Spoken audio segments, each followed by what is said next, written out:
All right, hello everybody. Welcome to the Snowbirds meeting room. I'm Voidwalker Joe, and we got Shadow Spectre 11 today, Zug Zemami, and our special guest Whole Armor. Hello. This is his second time here on the podcast, and yeah, last time got a little heated, just a little bit. Last time you were on, but it was a good conversation nonetheless. So happy to have you on. I don't know if it's gonna get heated again, but everybody just keep in mind, try to keep it civil. We're all friends here, but for anybody that doesn't know, this is a show that we have every Monday. Usually Mondays or Tuesdays. Tuesdays is like our default day in case anything happens. Like yesterday was Memorial Day. So holidays, we typically don't have it on. Yeah, other than that, if anybody has any questions while we're talking about anything at all, put it in the chat and we'll get to it, hopefully. And yeah, so today we're going to be talking about mainly the ship roundtable that we had not too long ago. So last week. And so there was a lot of good information coming out of that. There's mostly good news. I was very surprised. Yeah, they were very frank. That was nice to see, actually. Yeah. I mean, it was a little disheartening about the BMM, but I think we all kind of knew that was going to happen. I was definitely prepared for them to say, yeah, we're continuing to not work on that. Pretty much what they said. Welcome, Nightwolf. We will start here in just a minute. Whole Armor, do you want to talk about how long you've been around and what are your hopes for the future while we're getting people in here? Yeah, sure, no problem. Well, I've been following Star Citizen since the inception, but I didn't back Star Citizen or pledge Star Citizen until 2013. So I've been around since its inception, all the way back in the hangar days. Matter of fact, go all the way back to the crowdfunding website. And so yeah, been around for a good while. One of the things that I'm hoping to see in the future for Star Citizen is a lot of the stretch goals, if not some of them. That's a heavy list. Yeah, at least some of them. A lot of those stretch goals are outdated. That's for sure. Yeah, that was within the scope. That was within the scope of like cutscene land, you know. Completely different engine and all that. So yeah. But yeah, a lot of the stretch goals are outdated. I mean, the scope of the game has changed and a lot of things have changed, which is good, which is definitely good. But I am so far starting to see that CIG is catering to the veteran Star Citizen players, which is good. Yeah. Yep. Yeah, I agree with you. All right. Well, usually we would do like a ship of the week segment with Mike Payne, but he's not here today. He's kind of busy doing some other things. But we'll save that for next time. Do we know what ship it's going to be next time? Did he talk about it? Buccaneer. The Buccaneer? Oh, okay. Buccaneer. All right, cool. So yeah, next time it'll be the Buccaneer. All right, so before we get into the roundtable, there was something interesting that we all kind of caught before the podcast, which I think is worth talking about for a little bit here. Mm-hmm. And it's the greatest question of all time. It's the weapon insurance, not real insurance, but kind of like a workaround for insurance. Oh, that thing. Yeah. Yeah, I just found that out last night. Yeah, yeah. I I just didn't even Most of know the watched. that was community a did. thing. I just watched Dead Leader's video on it. Um, so kind of like an overview of what everybody's kind of hyped up for, and whether it's meant to be this way as a workaround or it was like a kind of like a happy accident type of thing. We don't know, and we don't know how long it's going to last, but hopefully it stays around for a little bit. But essentially, what you do is you put your weapons on a weapon rack in one of your ships, Hmm. and then you go into your Moby Glass, your vehicle loadout manager. You unequip one thing and equip it back, and that Yes. essentially locks in your weapons as it kind of the ship reads it as a component. As So- part of the You ship. Yes. You missed a key step, Void. What's that? You have to unequip, save, then re-equip Oh, and save. Save it. Yeah. Well, yeah. Unequip, Yeah. save it, and then re-equip it, and then save it. And it'll then see your weapons that are in the racks as a component. So whenever you claim it, it will spawn back. So let's say you take those weapons out of the rack after you've done everything. You can claim it, and they spawn back just like your normal components would in the ship, Yeah.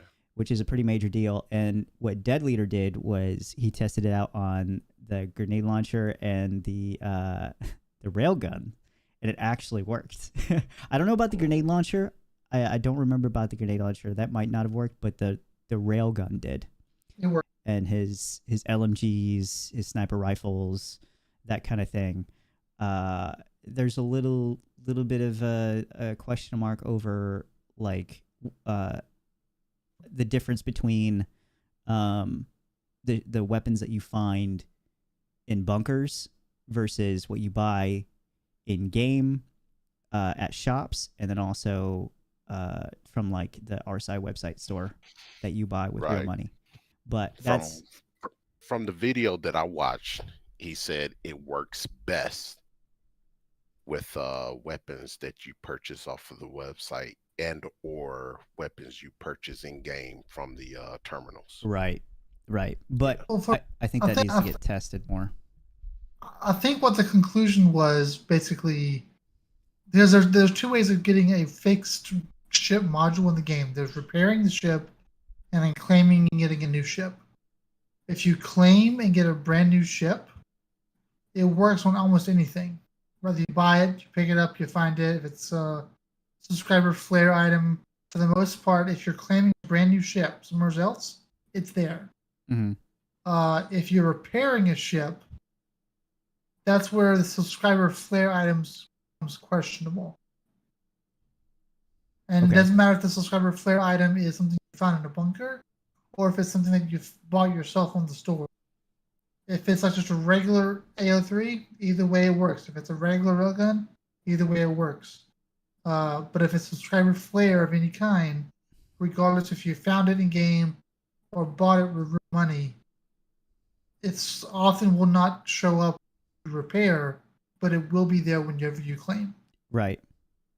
And what's cool is when you repair it, you'll see you're essentially paying for the guns, not anything else, which I think is pretty cool. So you get to actually see what the price is for those guns. I don't know what the price is based off of.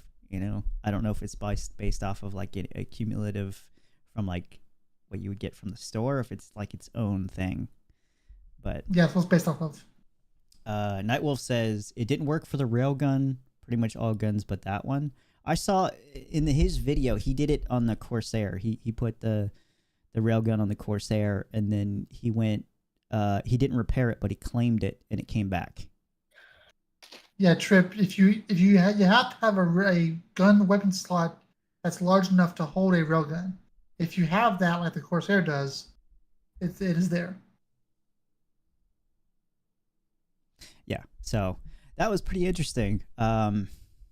Shadow, do you got any thoughts on that? On any of that? What do you think? Do you think it's like a you guys think it's something that CIG did on purpose, or was it kind of like a happy accident? I think it was a happy accident at this point. I But kind of think so too. if they decide to do this, okay, they're going to be watching what is going on with that. If it's becoming a massive exploit, they're going to cut it out. Yeah, if people are if they manufacturing railguns out of it. if they decide to keep it in, it could be a major exploit. Yeah. But How? You just amass all the weapons. You're gonna duplicate weapons left and right. Now, man. can you?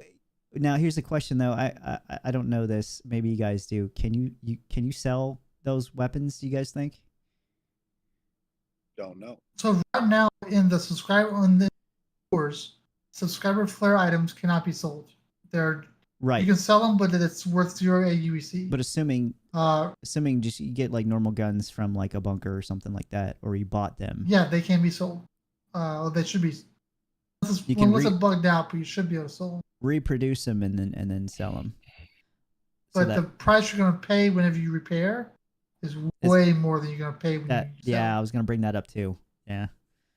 So that. Well, like we said, we don't know.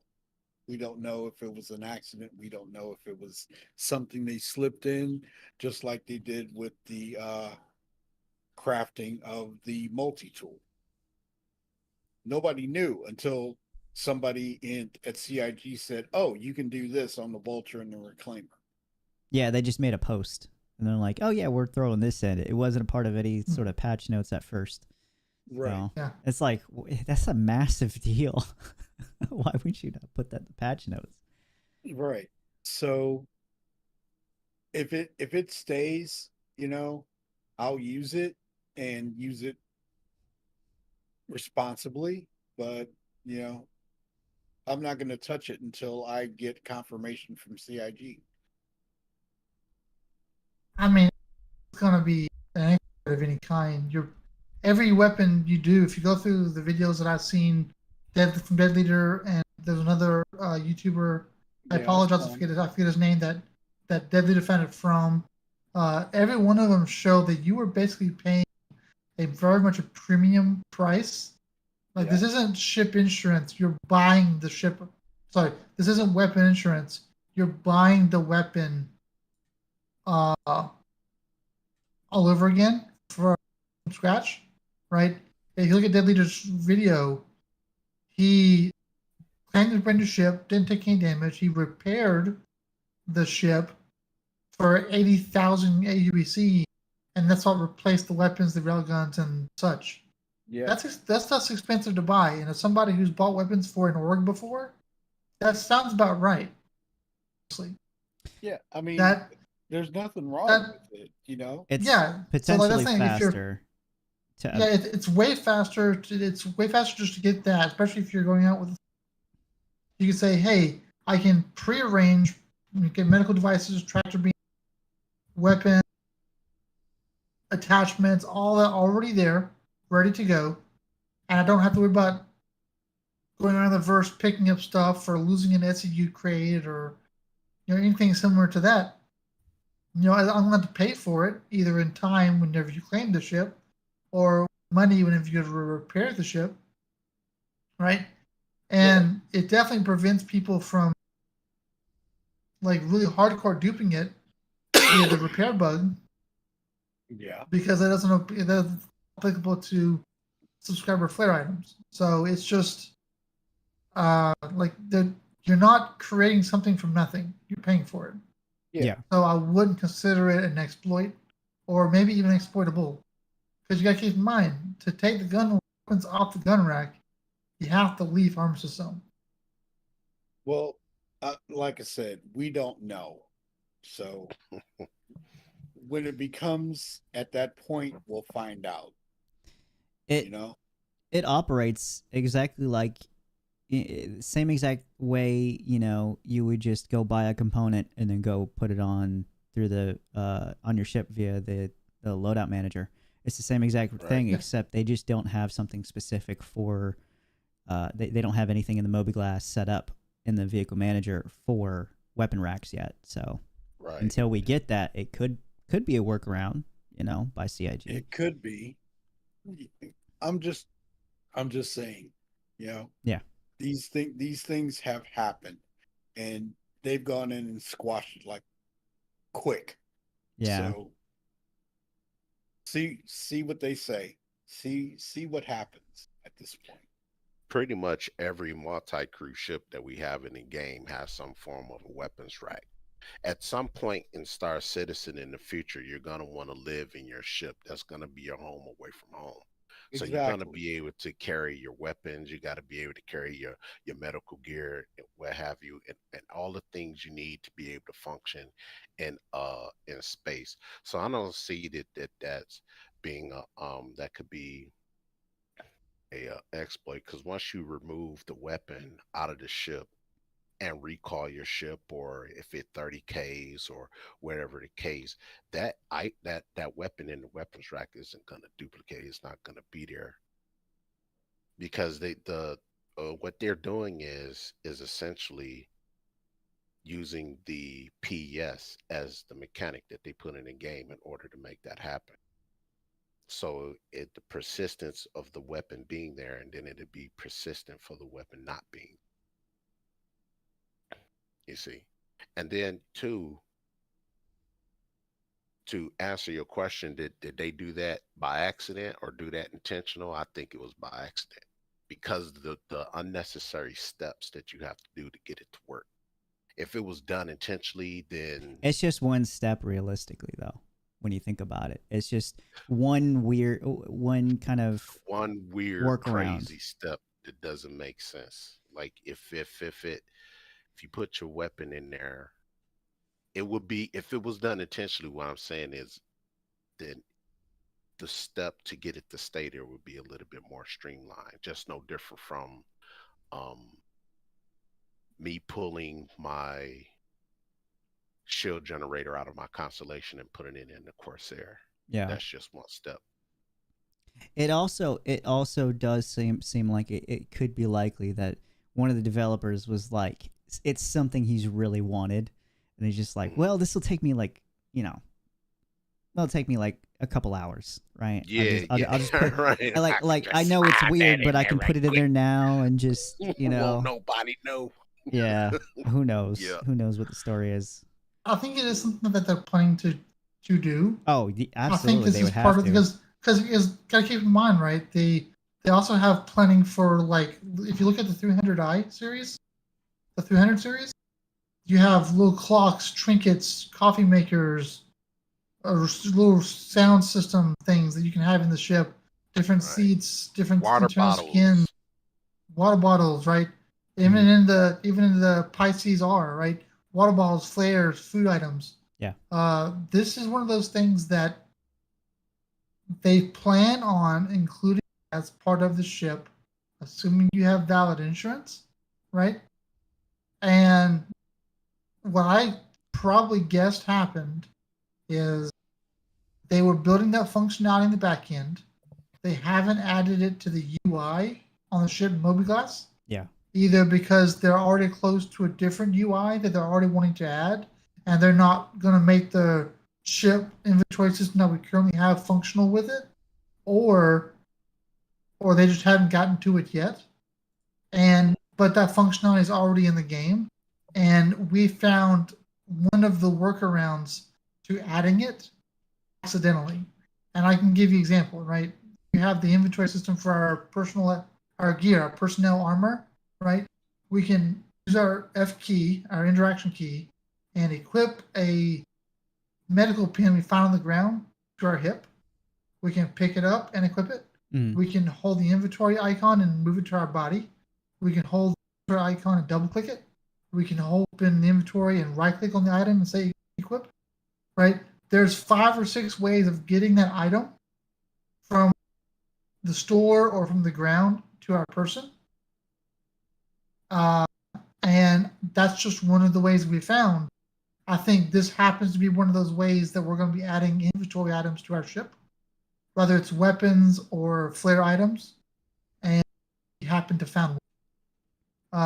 Because probably the weapon slot's already kind of there, we can already kind of interact with it as is. And when they added the ability for us to, take weapon inventory components, ship components, power plants, shield generators, and such, when they added that into the game, I bet they added that functionality in. They just didn't update the UI, so they didn't think anyone would find it.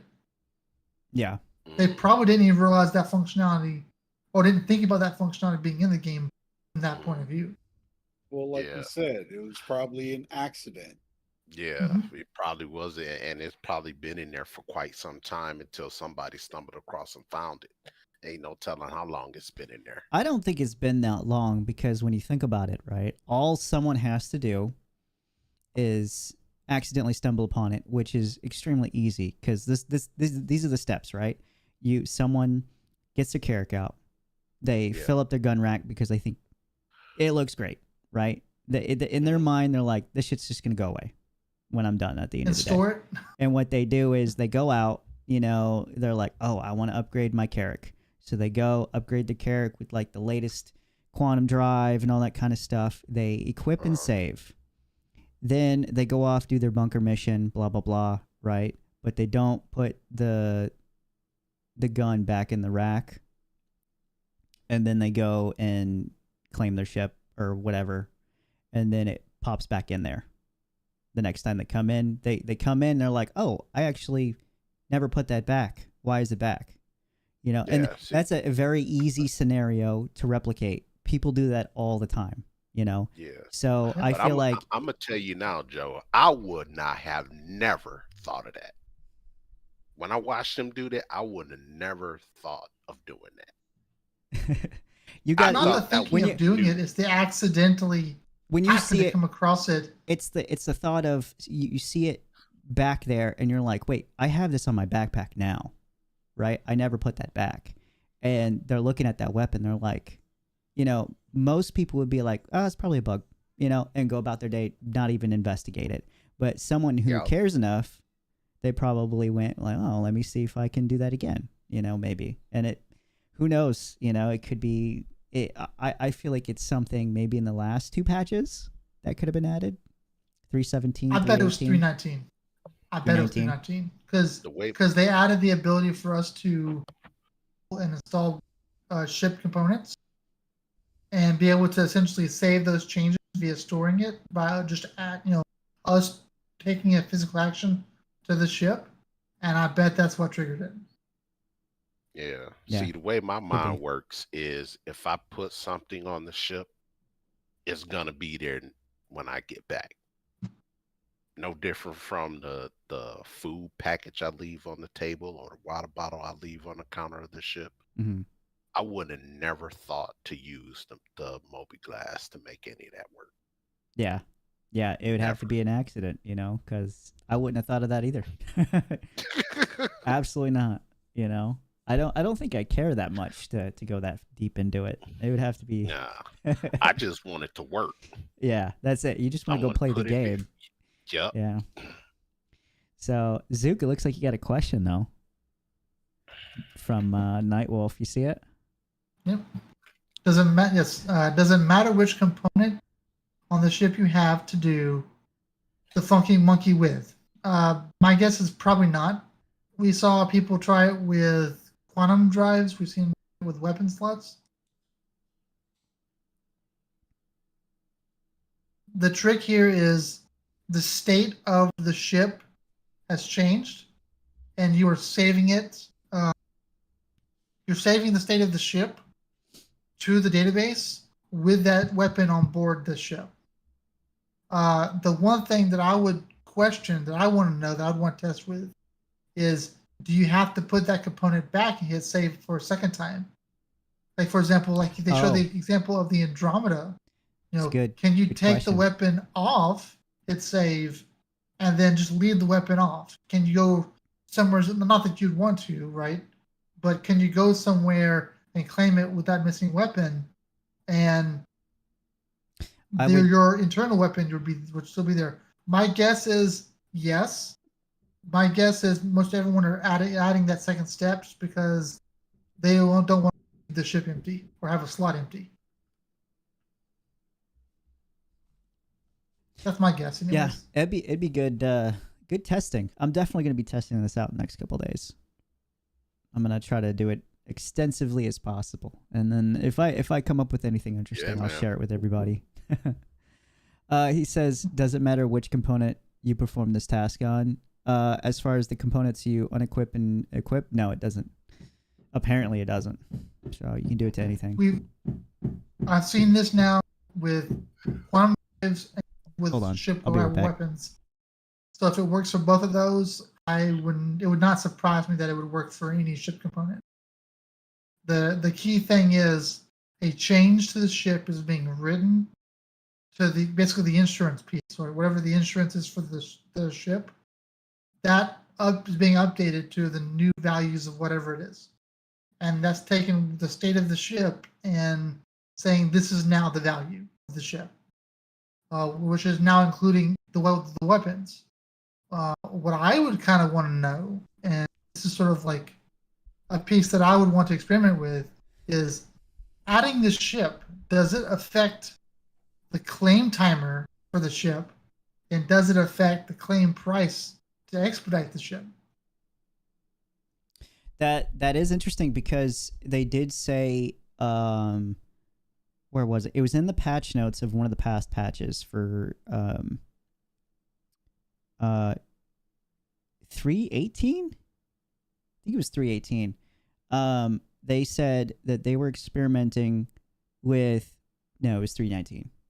They were experimenting with claim timers, and it was going to be based upon so your claim is going to be based upon any sort of subtle differences that's going to be about anything that changes with your ship. So it looks like the way it was worded, I could have completely thought about it completely wrong, but the way it was worded, it was like if you make any changes to your ship, that will reflect on the claim times. So if you went and probably got like better components or something like that, it might be a longer wait. I'm not sure how they're going to do that, but it doesn't mean they've implemented it now, but it said that going forward, that's what they wanted to do. And we know that recently... That's my assumption. Recently, they just rolled back the claim times for a second time after they extended it. So who knows what they're trying to do. Well, that won't come until 19.1. Yeah, which we don't know when that's going to happen. There's another 19.1 build supposedly, hopefully, coming out today in the PTU. Mm-hmm. Yep. There's no news on that as far as I know yet. No, but I haven't seen anything drop yet. Yeah, we don't know when 19.1 is going to happen. So, yeah. I think you're right. 19.1 dropping until after Jumptown's over, to be honest. Yeah, I mean, you would think that's probably what they would do, because I don't know. But yeah, so we'll go ahead and move on. Right back. Yeah. We'll move on to the ship roundtable now. So the first question I want to pose to you guys is a pretty interesting question. Some people have a different answer for this. But I'm very curious to see what you guys say about it. Do you guys feel like there's such a thing as too many ships in the game? Hell no. That's my thought. Nope. No. What if? No. Okay. What if they add but the thing is, what if they add like another 100 fighters? But the thing is, long as those ships that they're putting out there have a purpose. They were throwing stuff out there. Oh, they don't do that. Well, they still do it. The links. Okay, but there were ships that were out there that had no purpose whatsoever. Now they're starting to put ships out there within the game loops that are created. Yeah, I don't know. So if they put more ships out there, that's fine. But long as they have some functionality, it doesn't bother me. The Fury, you have to make your own functionality to get that to work. At this point in time, yes. And the MSR, the Herald, those don't have any functionality because there's no data running. But the MSR has more functionality as a medium freight chip. Yeah. Yeah, that's no different from a freelancer, Constellation, Caterpillar. So Big it difference. does have some functionality. It doesn't have its main functionality yet. And the Herald is just a speedster that's got no functionality. But people fly the hell out of that ship. So, you know. I would say this about too many ships. If you the more customizable the ships can get, the fewer ships are needed. But a lot of these ships in Star Citizen are very much bespoke to what their role is, right? It's hard to make the MSR a fighter, right? You can get defensive with it. You can do okay in a fight, but the MSR is never going to be dominant. The MSR is never going to be the Cuddy Black. The MSR is never going to be that. It has He weapons got for running in defensive his name. purposes. It's a runner. It's not. Its defense is its ability to say bye. Exactly. Right? It's So- supposed to be that. Exactly. Okay. So that ship is very bespoke in that sense, right? So when you have a systems where the ships are very much purpose driven, like the creation, and you editing and changing them will make it hard to change its role. And I can give you an example. In Elite Dangerous, you can get an Anaconda, one of the large ships. You can Yeah. outfit it to be a really, really deep space explorer. The And it's very, potbelly very pig. fragile and a lot of fuel, very, very lightweight, paper thin, but with great jump range, right? Or you can fill it up with hull plating, you can fill it up with weapons, you can fill it up you take away extra fuel tanks, and you can turn it into one heck of a brawler, right? So Yes. that ship can do Powerhouse. everything from cargo to mining to everything, right? So in that game, you didn't need that many ships because the ships, you can make that ship largely what you want it to be. And some ships were very limited, but for the most part, you can kind of make any ship do almost any role, right? Some of them did different roles better, but almost any ship can do a role. In Star Citizen, that's not really the case, right? Most of the ships are very singularly designed. The Herald is not going to run cargo. Says Right. you. The Ion is not going to run cargo, right? So there's one of the situations where, because they're so bespoke, you're going to need a lot more ships to fill up those roles and fully expand the universe. I think you can have too many ships, but I still think we're a ways from that point. Because of that. I personally think you can't have too many ships, but I think there is such a thing as oversaturation in one particular area for a ship. Like, Agreed. like, Too many fighters. yeah, you don't want CIG to continuously come out with fighters one after the other. You know, you kind of want them to flesh out, maybe, stagger it a little bit, come out with some different roles here and there. But yeah, like, I mean, even if you have 200 different fighters, each one kind of, like you were saying, will still have its own place, even if it's very slight. There is going to be that small, you're going to run across those small reasons why you would want one over the other, possibly. So yeah, I think there's definitely such thing as oversaturation. So Wolf's on fire tonight. Nightwolf, yeah, he's taking up the whole chat there. I'm gonna have to ban him for spamming spamming the chat.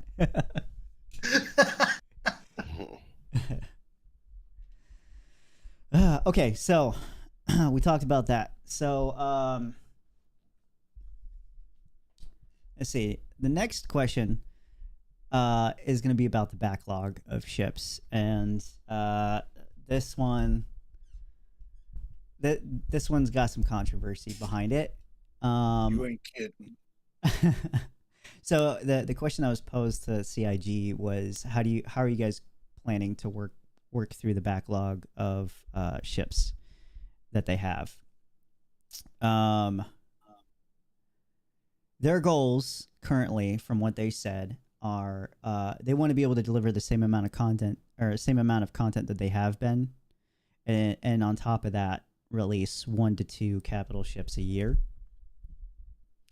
And currently, with what they have, if they were to take most of their guys, they could get a capital ship done within a year to a year and a half.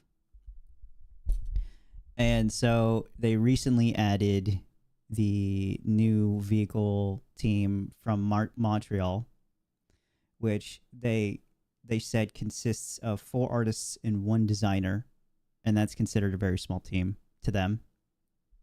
Other than that, we have the EU vehicle team, which is their biggest team, and then in between you have the US vehicle team. But essentially they have an issue with not having enough people, and whenever they get new people, they have to train those people. So they got to take all the experienced people off of what they're working on to train the new people. And they also brought up that those new people, often their onboarding consists of working on a variant of another ship or working on a smaller ship or vehicle that's in the backlog. So I kind of wanted to get your guys' thoughts on any of that and what they said. Shadow, you want to start? Boy, here we go. Nope, go ahead. Hold on. Nope. I ain't touching this one. Ain't gonna do nothing but piss I will me be off. happy to touch it. Well, do you want to summarize? Go ahead, Oliver. Sure. Listen, I'm gonna just say this. All of that what they was talking about, being able to want to be able to bring certain ships in once a year. Listen, they had every opportunity to do that. They had every opportunity to do that.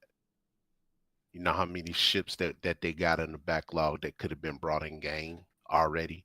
That doesn't need to have anything to do with it, but it's useful.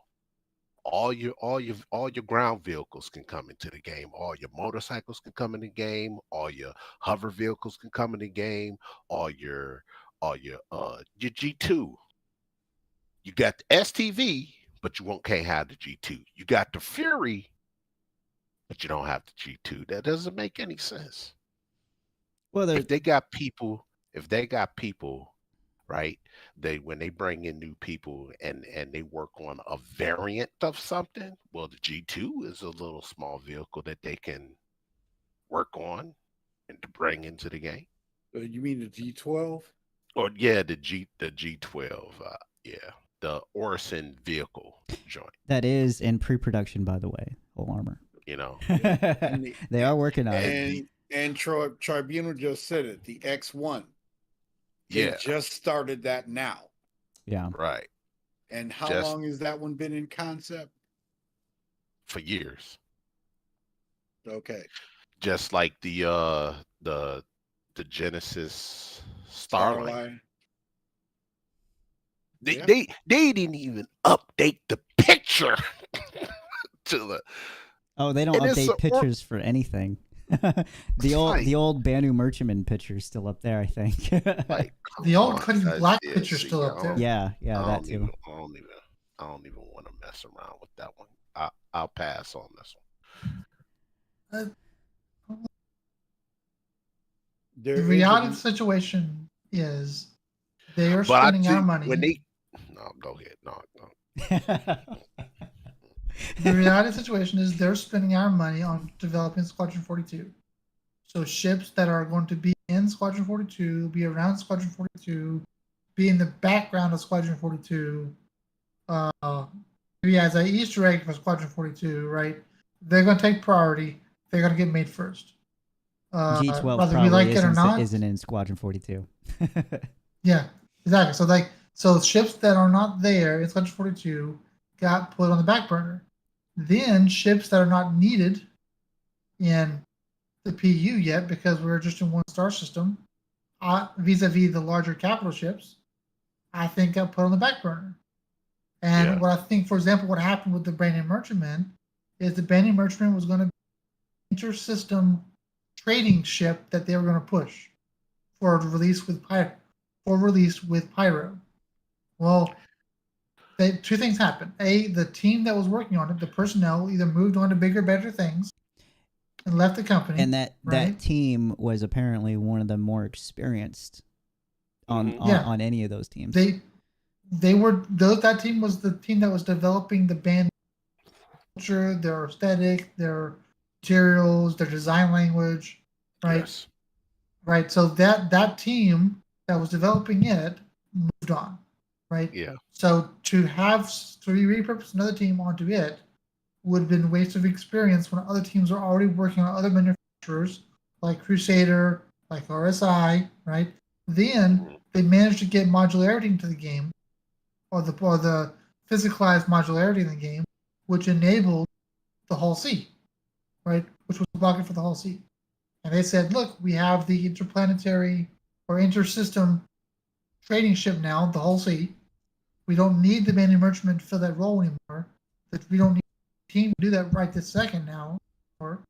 So they repurposed those teams for other projects. And then on top of that, what my guess is the language of 1 to 2 capital ships a year. Which I think that might either be one of two things. It might be CIG talking the way CIG always talks, and their time frames that are completely BS, and their expectations and delivery, what they wanted to deliver, which is completely BS, right? Because they think they can do more than they can do, right? Or, and what I think is more likely here, I think Squadron 42 is wrapping up. I think Squadron 40. I'm not saying released this year, but I think as far as its main creation development is wrapping up. It may be going into like a bug fixing phase. And those teams that were making assets for Squadron 42 are now going to be trained in the ship pipeline and start working on the larger ships once Pyro comes out. That is my theory. I have no other than looking at the progress tracker, looking at what they're saying, and putting two and two together. And maybe putting 2 and 3 together and making 4. Who knows? But I honestly believe that's the case. Well, let me go and smoke some more of my opium. We all know. We all know that they pulled Squadron 42 from the store. Now it's funny because I was going to comment about that too. So someone from CIG addressed it, and I don't think they addressed it very well. I think it's kind of bullshit. I think it's a very vague bullshit answer. But they're like, it's just to facilitate a price change. But then that comes the question: why is there a price change? You know, why? Well, there's a reason. There has to be a reason. Not just that. Not just that. If there was a price change, we've seen price changes come to the store before. They take the shit down, and they, within a day or two, or maybe even for just a couple hours, repost the same ship at the new price. They've done that before. Why didn't they post it back in the store? And it's different too. That's a ship, not a game. For fleet. Yeah. Right? That is the item that anytime anybody buys any game package, they say, do you want this too? Right? Without a question. So my thing is, I think, and this is maybe my opium I'm smoking over here, right? This may be that. But I think we're going to come back with a price change, but it won't be a pledge. It'll be a pre-order. I think it might be full price, or maybe a slight discount. But I think it'll be a pre-order. That's dangerous. And the difference, and they're going to piss a lot of people off. There's a difference. The difference is minimal. Oh man. Right? But here's the thing. If you pledged for it, I got it. How much did you pay for Squadron 42? Right at what, $20 to $40? Right? If they come out and allow you to pre-order the deluxe version of Squadron 42 by itself for $120, right? You get everything in Squadron 42 for your 40. I don't see how that would piss people off. Can you? I'm glad I backed when I did. You know, there's something Exactly, that made me happy. There's something I saw on Reddit too. Immediately, when they took it off the store, and Invictus hit, people were starting to sell on the gray market Squadron 42 packages for the original price, and they would put in there that price increase incoming, right, to try to like create some sort of like FOMO for people to buy their little Squadron 42 package. They learned well from CIG. They learned well. Yeah, that's the same. Yeah, that's the true. same model. And see, that's what I say. That's dangerous because we know how the marketing team for CIG works. They did this is reason why I say that it's dangerous is because the last thing we saw from Squadron 42 was back then with the trailer. They had the demo and stuff like 5 that. years ago. 5 years. They had no problem showing us Squadron 42, talking about Squadron 42 back then because they had the confidence. But bad business happened and it shut that down. And they totally went down the rabbit hole with that. They went quiet, they went silent, and all we get is a monthly report that we read about. Nobody and reads that's it. all we have.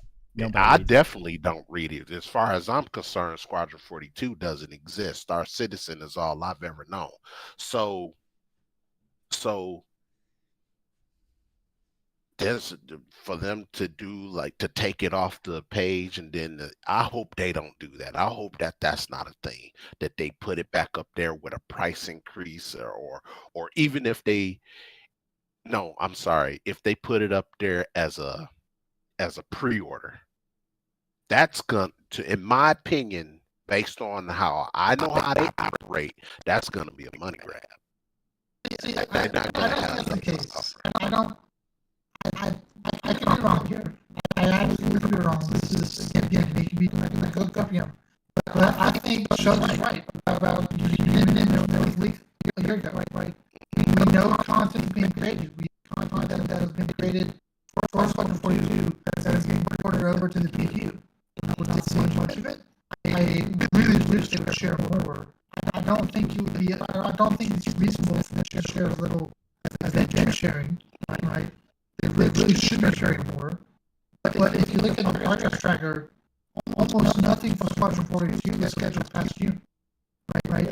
If you follow the squad, if you follow Squadron, if you follow the progress tracker, everything is scheduled well into the end of the year. EU.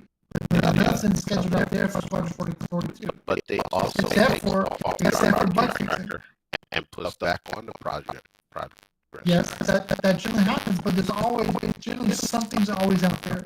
Even though it gets moved around, there's generally always something out there. Maybe I missed it, but I didn't see anything out there.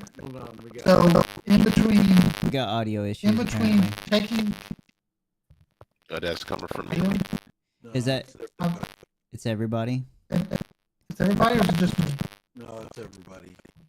It does happen through. Going through YouTube. Test 1, 2, 3. It should sound better. It should settle out. Okay. So basically, being this item was pulled, because this item was pulled and never replaced with a higher price immediately, I think they're going to be showing something at some reveal at some point down the road. Now, this might not be until CitizenCon in October. Quick question. How long ago did they pull it? Because I'm not aware. The 16th. Just before Fleet Week. Wow. And that's at first I didn't think anything of it because I figured they're going to pull it, they're going to come out with a different price, or Fleet Week when they're going to try to push the ship sales, right? They never did. They never put out a new price. Okay. You would think if there was a time to release it or a different price, it would be Fleet Week, but they didn't. Okay, So this is different. I got a question Gotcha. for everybody. Who's all concierge? I am. I think we all are. Okay. We're on a podcast about it. I'm a little bit more concerned. We big ballers up in here. The reason I ask, did anybody get Squadron 42 for free? I did. Yeah, I did too. It's in your. Okay. You can find it in your. What is it? Your VIP. It's the golden suit that you get with your. Yeah. The monocle. The monocle. It's just the monocle. They had one. You look in there, and it's a part of that package, the Okay. VIP package. So, Yeah, when I backed, I mean, they technically, had, that's not for free because you paid a lot of money to get that. Yeah. but- right. well, we back all when- know it that. was back then they had what you called pledge slots, and at the top of the website there was a number.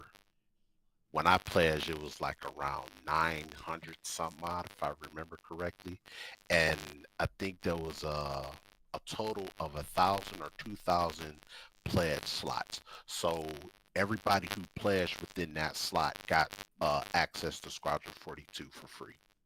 Okay. When I hit concierge last year, okay, I had bought Squadron 42, and that put me over. And then all of a sudden, I see I got a free one, so I melted it. So now I have Squadron 42 and Star Citizen. You have 2 game packages when you hit concierge. And then there was an email or something that came out and said, "Oh, it's only good to a certain point." Mhm. So I'm wondering, who is concierge just recently, and did they get Squadron 42? I heard that as well. I've heard that past a certain, if you got concierge after a certain date, that would no longer apply. Now, Mhm. I don't know if that's still the case. I don't know if that actually enforced that. Mhm. Concierge is $1,000. So if Yeah. I would be very disappointed if they followed through with that. If you give them $1,000 for pledge and you don't get a copy of the game, that would be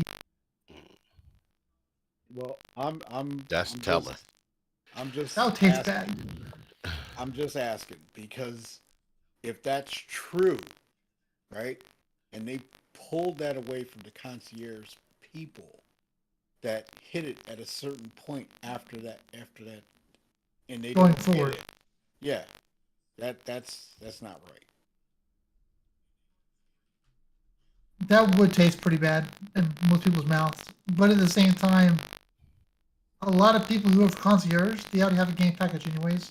And I didn't realize it was that way until well after I got it. So like Well, I mean, it's I could actually melt my starter package yeah. and still have Squadron 42 or Squadron 42 and Star Citizen now if I wanted to. Yeah. I don't have that luxury. If I melt my game package, the Squadron 42 goes with it. Wait, are you recently concierge whole number? No, I've been concierge long time. Okay, so then if you You can melt your find game out. package, then if you melt your game package, if your concierge has been until for a long time, and you melt your game package, you will still have the game. If you Go- look at your hanger right now and look at the item for your hat and monocle that you got for concierge, Yes. it will include in there Star Citizen and Squadron 42. Oh, okay. Let me There's check that one out. place you can go and check really quickly. If you go to the website and you go to games and click on Squadron 42 and click play now, it will show you all of your ships, the latest version, and the game packages that you have. And if you have Okay. both, then you're good to go. So you can actually melt your game. Yeah, it says I have 2 game packages. Yep. Okay. Mhm. So the question that we were basically asking on the show, and I think me and Shadow both is in agreement that we've heard this before, is if you hit concierge after a date. I think it was about a year ago, or maybe less than a year ago. If you hit concierge after that date, does that concierge that had piece also have Star Citizen 2 going forward? Yeah, that's what I'm getting at. Yeah. And I want to say I agree with Shadow. I think at some point in time to do that, but that's kind of a distinction without much of a difference. It's kind of petty, but it's a distinction without a difference. Most people who have 1,000 has a game pack. Most people who are not 1,000, generally speaking, already expect to have a game pack. Whole Armor is the perfect example. I'm not trying to grieve Armor, but he's been a concierge for a long time. Didn't even realize that. I didn't realize until recently it was there. You're breaking up, Zoo. So, Whole Armor is a perfect example of this.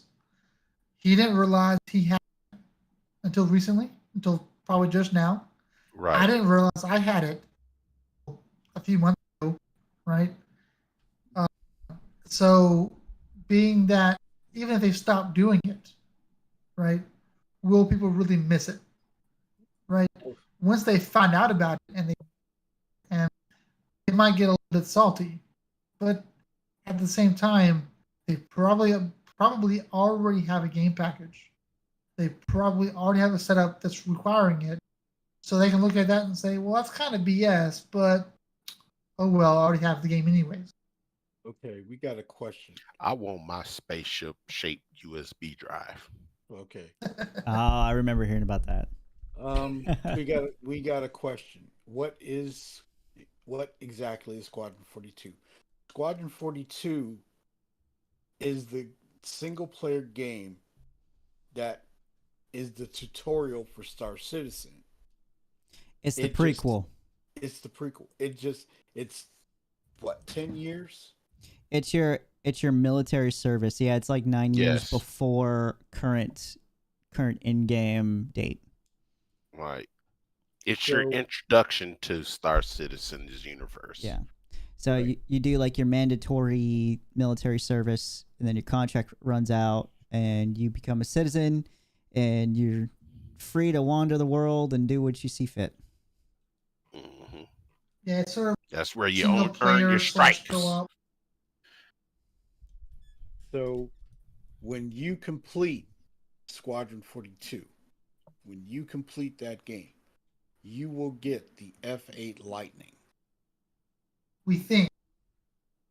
Yeah, that We're that not was said sure about that was said anymore. so long ago, and things Yeah. could have changed. Yeah. I mean, we haven't Because heard anything about it, so when it was told to us, when we found out, it was not just complete Squadron 42, but you had to complete Squadron 42 a certain way. But I don't remember what the criteria was for that. I think you had to be an ace, unshot down, kill everything without dying, or something like that. Oh my Something god! Yeah. weird like that.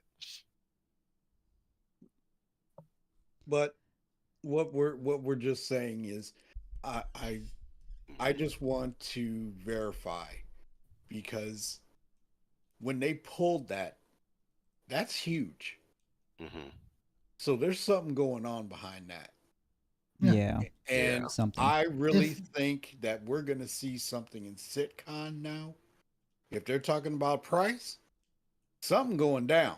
Well, their priority right now being the separation of server meshing and the jump point, so they can get pyro in, and the fact that this is going to be the first CitizenCon physical one to return in so long, they're going to want to come back and do something big, because I mean, we brought this up many times before in the past, that I think we strongly agree that CIG, they have to. We'll see, They have to. They got to pull the rabbit out of the hat. CIG's feeling the pressure. Desperate year for them. Yes, sir. They're feeling the pressure, and if you're going to have a physical con,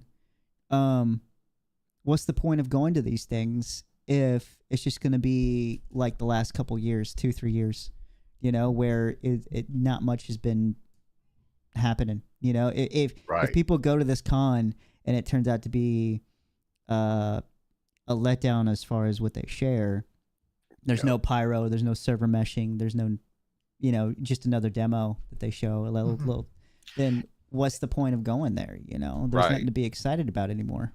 That's a fact. And this is coming out right after the official shutdown has been let up, and they've been showing No. every since after that they've been putting out a lot of good momentum and stuff, and giving a lot of people hope for the game, even me, you know. And at the end of the year, for them to not show anything, something substantial, or even something um So I do want to point something is out, Homer. to be Like last year, they could have done a physicalized CitizenCon. There was no lockdowns for oh that. yeah, They my bad, I'm a they year off, my bad. chose Yeah. they chose not to do a physicalized CitizenCon, Yeah, and I think they chose it because they didn't have anything to share. I yeah, think they're doing a physical CitizenCon this year because they have something to show. yeah. And with And everything else lining up, that's what I'm saying. I'm saying that this has to be very important this year, because the money's drying up, and I mean, here's the thing: people we're reading are the tea leaves, tired. like you said. Yeah. We still got to get episode 2 that we were promised of that. What was it? Their little meetings for separating server meshing and pyro. Yep. So That's got Yeah. in ISC. they promised us at episode 2. So hopefully, whenever we get that, that'll give us a good indication. Hopefully, supposedly, Hopefully. of where they're at in that moment in time, and we're getting to, you know, half the year here almost. We're almost halfway through, so yeah, we'll They see. have to give us something tangible. This is a very important year, I feel. I They got to give us absolutely feel something it. tangible. Agreed. If it's It's another up- if it's another letdown, then I think a lot of people are really going to take that to heart. You know. Yeah. Okay, because this is Star Citizen fatigue is stepping in. Sorry, Shadow. PES brought in stuff that they've been trying to bring in for a long time, right? Your salvage, your constant persistence, and things like this. This is the year that they've got to break out. Okay, 317 was not abysmal. It was the most. It was stable at the end of the year. Okay, 318 was a train wreck, and Zook will go along with me with that. Right. The little engine that could. Not arguing with you that at all. At all. Totally agree. We talked about that too. So we're like, So- prepare yourself. Yeah, we said before it even hit, and yeah, it ran great in the PTU, but as soon as it dropped, because they had no idea how many people were going to come back, and it blew up in their face. Mhm. They were not prepared. So now we're getting something that's getting stable, but they've got to put this thing under control so they can move on. Yeah. But for me, it has been a roller coaster ride for me. This is not something new to me. Well, I just You know, they've been this has been an up and down thing for the past 6-7 years. People leaving. I want to bring coming it back to the people topic. leaving, coming back. Yeah, bring it back, Zook. I want to bring it back to the original topic of, you know, capital ships coming out once a year, and Yeah, we were talking about the backlog. doing that, the Oh. backlog of ships. Like, if what I think is true, if what we're looking at and seeing a physicalized CitizenCon coming, work's not planned for Squadron 42 past June. The fact that they're bringing it off the store and didn't bring it back immediately at a higher price for a pledge. The fact, you know, that we're seeing leaks, like Shug said in the chat, we saw leaks of the quote unquote campaign at Squadron 42 as late as a year ago, right? And and we're seeing other leaks if you're really paying attention to some forums, right? So all these things are lining up to suggest that Squadron 42 is wrapping up. Now, if Squadron 42 is wrapping up, what I'm thinking is going to happen is you're going to see some new folks being assigned simple tasks like the X1, like the G12, like the Lynx, right? Simple things that might be a long time for them, but would give them the training on their tools, the experience they need in their ship pipeline to be able to do larger ones as a larger group later on. Then, as these people come from Squadron 42, the designers come over to the PU after Squadron 40, especially after it's been, plated or launched, right? Once that is done, then I could see them doing a capital ship or two a year with all the work they were doing for Squadron 42, now no longer there, and then being able to focus solely on you, right? There's actual hope for that. The one thing I hope to God they don't do, they said they want to make a sequel to Squadron 42. They said that? They said that. Oh no. Well, I mean, Yeah. I kind of figured. I kind of figured there like, would be. I kind of figured there would be at some point, but let's hope it's not so close after the release of the first one. Let that one marinate for like 4 or 5 years, minimum. Before they before they start working on whatever this sequel is. Or you know what? Get this PU out there. Get Star Citizen out. If they work on it, just let Star Citizen be the priority for once. For a little bit before you start allocating people from Star Citizen again. And be like, oh, our priority is Squadron 43. Yeah, and that's the thing. That language that they're talking, it could be just CIG talking the way CIG talks, which is out there end, or that could be suggestive of their focus switching from Squadron 42, or that they're planning to switch their focus from Squadron 42 to Star Citizen. Yeah. And again, let me smoke some of my copium for a second. Yeah. But so someone brought up Quanta. Oh, the Gaming Tribunal. He brought up Quanta too. That'd be a good thing to have for Squadron for CitizenCon.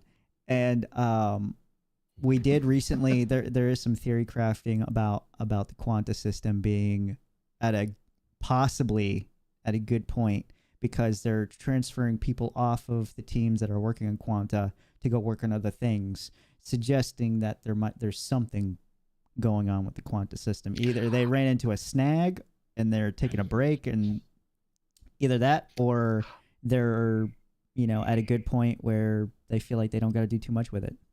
I'm willing to say Tony Zervig don't even work for CIG anymore. They randomly bring him in once a year to be like, hey man, just talk for like 30 minutes. Just say what you have worked on, and we'll pay you, and that's it. And you ain't got to say make nothing. A really good PowerPoint presentation. Make it really good though. Well, I'm gonna say this. I think, and we talked about this already, they may have stopped because they need the next system to be there for Quanta to work better. That's just my thought. I don't know. I feel like that the team working on Quanta is very specific, and Stanton is more substantial enough for them to test every system that they want to have for the game. Oh, absolutely. Yeah. Even on a micro level. I don't know. It doesn't need to like work. It is designed to work for multiple star systems as a whole, but to at least just use Stanton as a test bed for everything, and just see what works, see what doesn't work. Show that it works. Even the subsumption, test that out. Get the NPCs from stepping on the furniture all over. Hey, no, they fixed that for the 10th time. Didn't you hear? No. Yeah, They actually 10th came time, out. try again. They came out and said, yeah, it works for maybe a couple weeks, and then they come out with a new patch and it's broken again. Well, we'll see. But I really think that they may be at a point where they need to throw out Pyro for it to work better. I don't know. Yeah, know. prepare for that shitstorm when Pyro releases. Oh, Yeah. so Pyro will make it work better for sure. I completely agree with you, Shadow.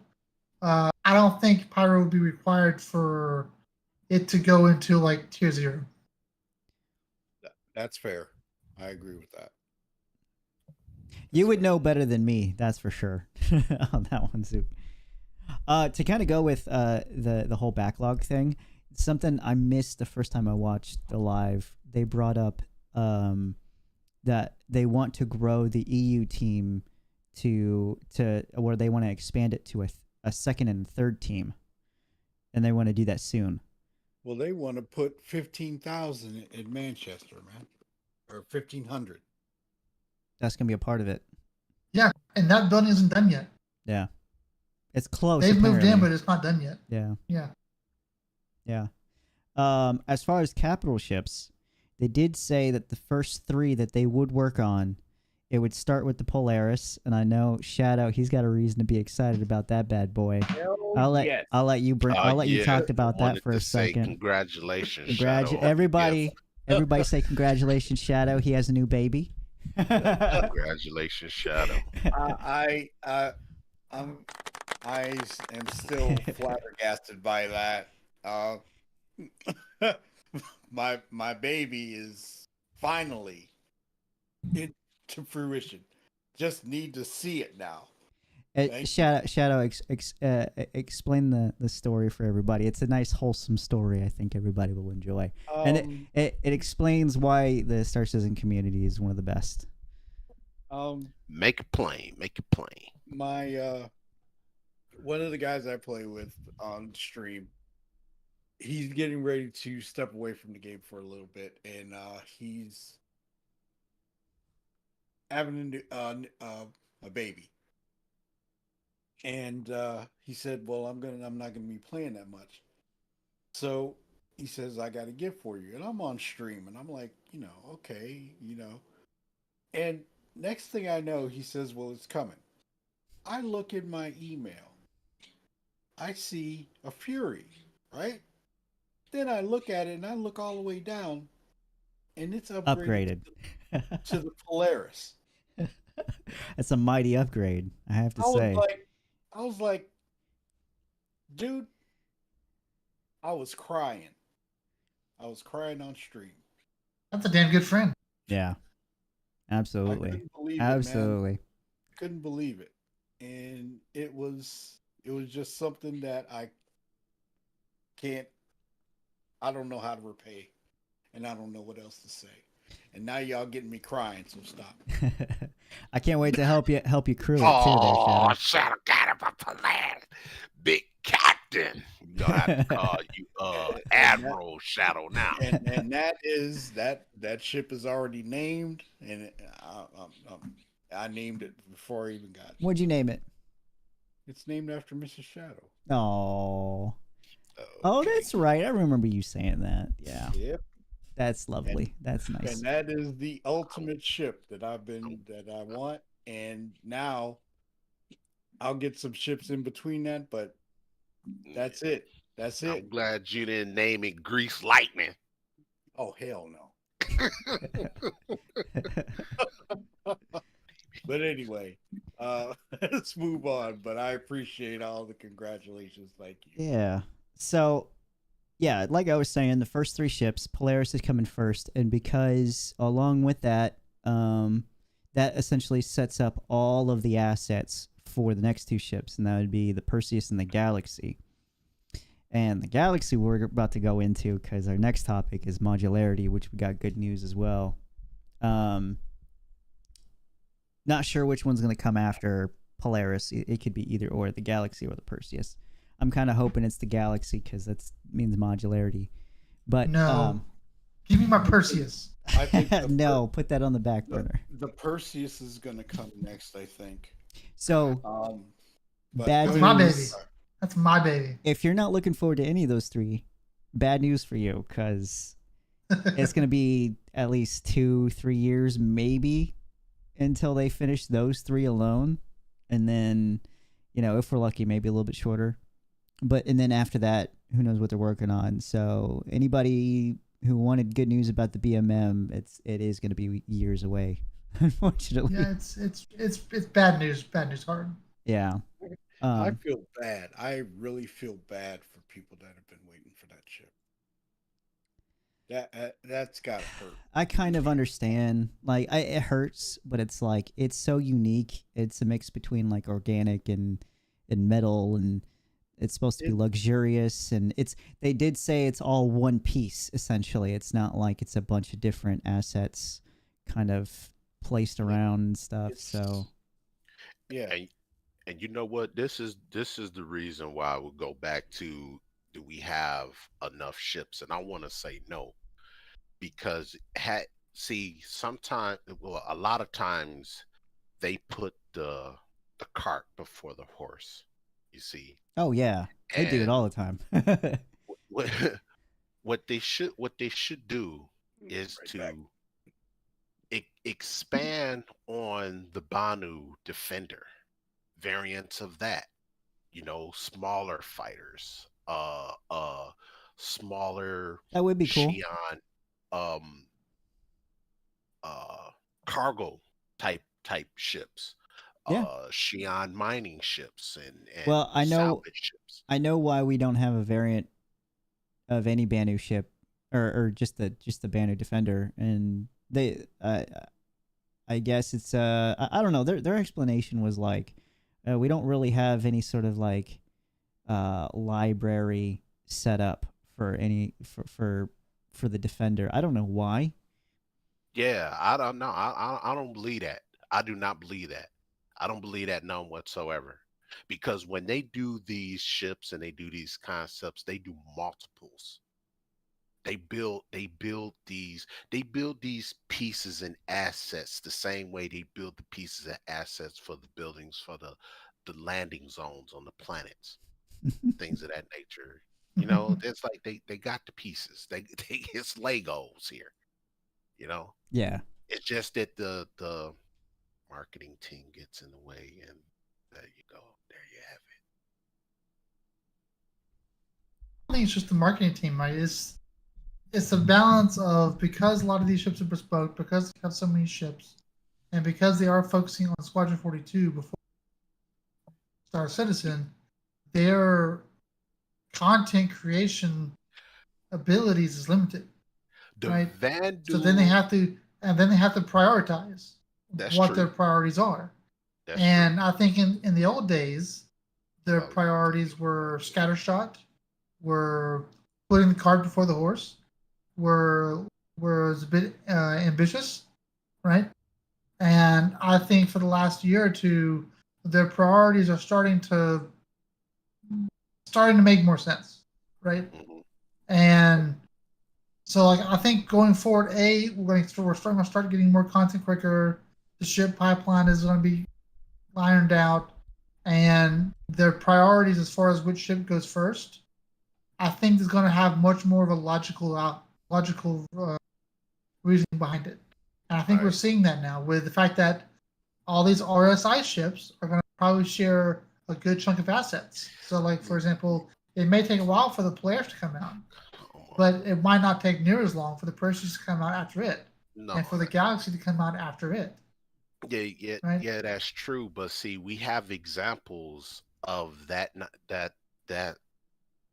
excuse not being valid, because we have examples of that working though. Yeah, that's true. Now, the 890 jump wasn't in game, the 400i wasn't in game, and the 600i wasn't in game. The only Origin ship that was in game was the 300 series, and they built that fleet based off the 300 series. To let you guys know real quick, they dropped the patch for 319.1. Thank you for letting PTU, right? Yeah. Yeah. Yeah. Yeah. Okay. So yeah, so you're right, Whole Armor. They did do that to the Origin series, and I think that would be an example of them having poor priorities, putting the cart before the horse. But I can give you a counterexample that's It a was little bit more good. recent. That was good with, priorities. well, I would say that would be more of an old CIG. I think the way they did the Crusader series is a much more appropriate example where you had the Mercury Star was created, you had the Hercules series, right? All this stuff has very similar assets, and as big as the C2 and the A2 and the M2 are, like they went through and made those really quickly. Yes. Compared to other ships of its size, in stock, right? And the fact that they're also working on the Spirit, that Spirit's going just as fast. Yeah. The Ions, Right. What's the name of the series? If I remember correctly, those went straight to flyable. Yeah, a lot of that stuff went straight to flyable, right? So that shows an example of once they get the core parts, just like they're making the parts of a station or the parts of a derelict outpost. Once they have the parts of a ship, of a series of a manufacturer done, it's really easy to go on later and make these other parts of the ship that are more specific to a certain model. Right. And so that's what I'm saying. Like they focused on the Crusader for the first time, and they built Crusader's lineup. Right now, they're going to start focusing on the RSI, and they're going to start making the RSI's lineup. My gut. I just feel that they can do that with the Banu, being that they did it with I think Origin. they were. And I think they were. I think they were doing that. And that it was halted by that team that Banu, left, and they're like, we don't know what to do now. We can't like supply I any. think the Drake Vulture doesn't look that far off from the Banu Defender. Oh, kind of. Be quiet, Armor. It's the same. It's a ship. I'm gonna fight you. It's not the same ship. It's the same shape. So you're saying you want to salvage the Defender variant? The Banu Defender into a salvage variant. Could be a mining ship too. You know what I'm saying? Like, come on. Why don't we have a mole variant that's just for salvaging? Yes. It's literally the same ship, just different heads on it. Different laser heads. Oh yeah, Beam Citizen. Yeah. See, because this is what I'm saying. They don't need a lot to make a fleet of ships. They don't need a lot. No, they just need to keep with the design scheme. They already know the size and the shape of the Banu. They know how tall they are. They know what their rigging is. And then they also have the assets for the Banu merchantman. Being that the ship isn't in the game, they can use those assets to make smaller, more affordable, easier to make ships. They don't have to make 100 different capital ships. They just need to make 10, 20 smaller ships. That does the same thing of what the human ships already are doing, but it's a different look. They don't have no problem. I think that's what they were going to do. I think. ships. Well, I think the strong. Hang on. I think the Banu. That's what the Banu merchant was going to be. I think it was the base assets for a lot of the Banu series. And they were going to start making a bunch of other Banu ships when the Banu merchantman was completed, and that was going to be the next line that they were going to do. But with that team leaving, the team that was making the assets, the culture, the iconography, everything for the Banu left, and they didn't have anyone else to really replace them. They had to pick another manufacturer. Got you.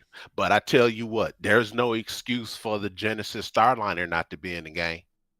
I bet they're reconcepting it because I think that thing is just out of style. Probably, I think they're redoing the whole that thing. picture ugly. I can give a reason. They're not ready for the transportation missions. AI don't work. AI doesn't work. There's a whole bunch of ships in the game that doesn't supposed to be here. AI is still sitting on chairs. Well, and if you think he fixed it, they're trying to release a ship. They don't want to release a ship that isn't useful, right? I agree. I agree with that. I don't want them to do that. I don't want them to continue to do that, to bring ships in the game that doesn't have any use.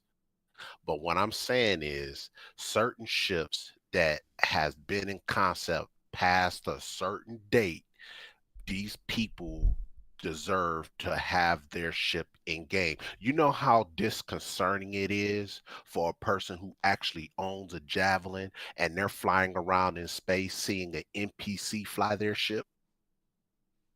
You know how disturbing that is? It's like, dang, the NPC gets to fly my Javelin, but I can't fly my Javelin, or my Idris. And the CLG had the gall, the unmitigated gall, to put the interior inside the Idris, and NPC is the only one allowed to fly it, but I can't fly it when I paid for it. Oh, that to me, that's a slap in the face, man. You imagine, think about how wonderful Shadow got his gift, and he can't fly it, but he sees it in game. You gotta steal it. You gotta spend 2-3 hours grinding just to be able to steal one, and it's unfinished in the inside. And your first attempt, you bump into it the wrong way and you blow up your ship, you spawn back at the station, you gotta do it all over again. Come on, man. This got to stop. I can't take this. Now kind of in the same realm, but when we were talking about the kind of the excuses on why the BMM wasn't there, and I want to touch on, it's something I just thought of.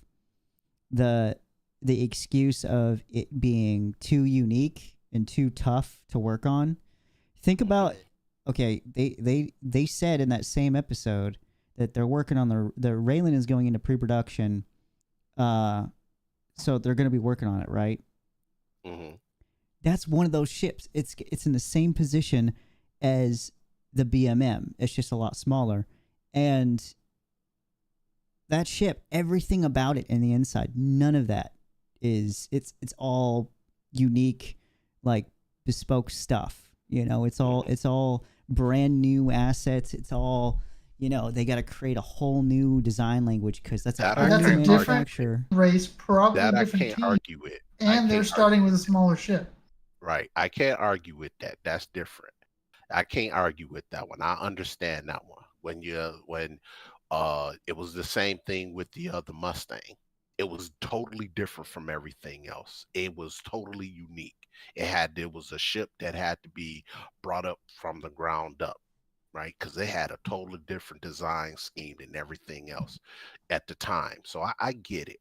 But you do have a ship that's in game, that's being flown, that you can use to say, all right, we're going to use this ship as our base for our design scheme. Like, okay, yes, the Banu Merchantman may not be a ship that they can work on in a timely fashion and get it out the door. That's fine. That's to be expected. But they can easily take the Banu Defender and say, okay, let us look at this. What other ships that we can design and make easily with what we got to bring into the game right now, heading into the future. They don't make that excuse for the Fury. How many Xi'an ships we have in the game? 3. It's like they're putting all the alien ships on the back burner for now. You know, for whatever reason, it's not a priority. They're putting the Banus on the back burner. They're not putting alien ships. They're working on the Sentoki. They're working on the other ones, and they have them slated to work on the Raylan. Well, I mean, that's only 2 out of how many there? Like 12.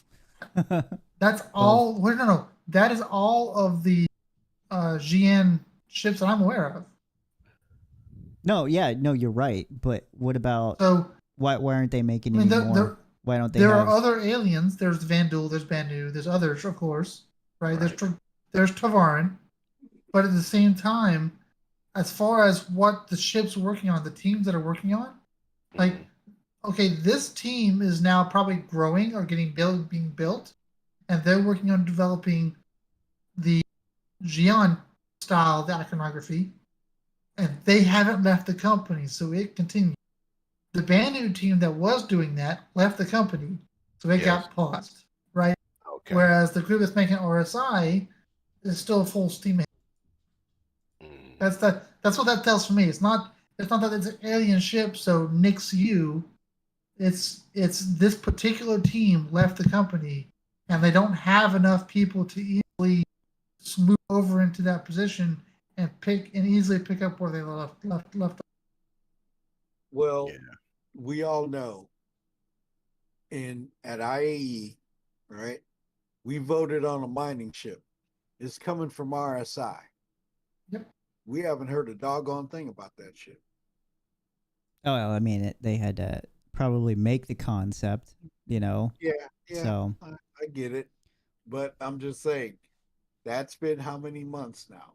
So And we could hear it at IAE again. I would Yeah. think that we'd probably hear it at IAE yeah, this year. and that may have been the determining factor as to why the Polaris and the Is getting- Perseus 'cause they're and like, the Galaxy is getting worked on Eventually, we need because to they're roll making into that larger mining ship was have to be our side. Like that Listen. that might have been one of those situations where if it would have picked Argo cargo, or if we would have picked Argo, the mining ship, that large mining ship, there would have been a bunch of Argo ships that were being worked on. Yeah. That Galaxy has no excuse to still being in concept.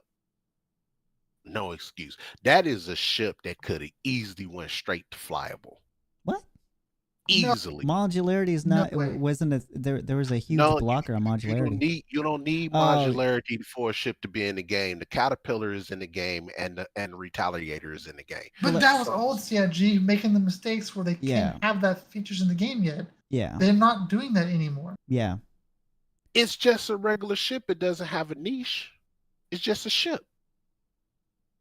And all the assets to make that ship is already in the game. I don't know about you, but I'd be completely disappointed to just get the Galaxy with absolutely no modules. I don't want to go in there and look at the empty space and be Yeah. like, yeah, You got a could Caterpillar have without been. a, you got your I got Retaliator so without much it. to look forward to You with got this your shit. Vanguard without it. And well, That was a people long are time ago. salty as hell about it. this is in the past. Wait a minute. That's Hold old. wait. This is That's in the old. past. No, it's not, because Yes, the it Vanguard is. the Well, Vanguard they just got is the a modular technology. ship. They just got the technology done. But So I now bought the ship those- anyway. But those are going to be reworked because they just got the modularity completed, right? You don't need to have the modular system to bring the ships into the game.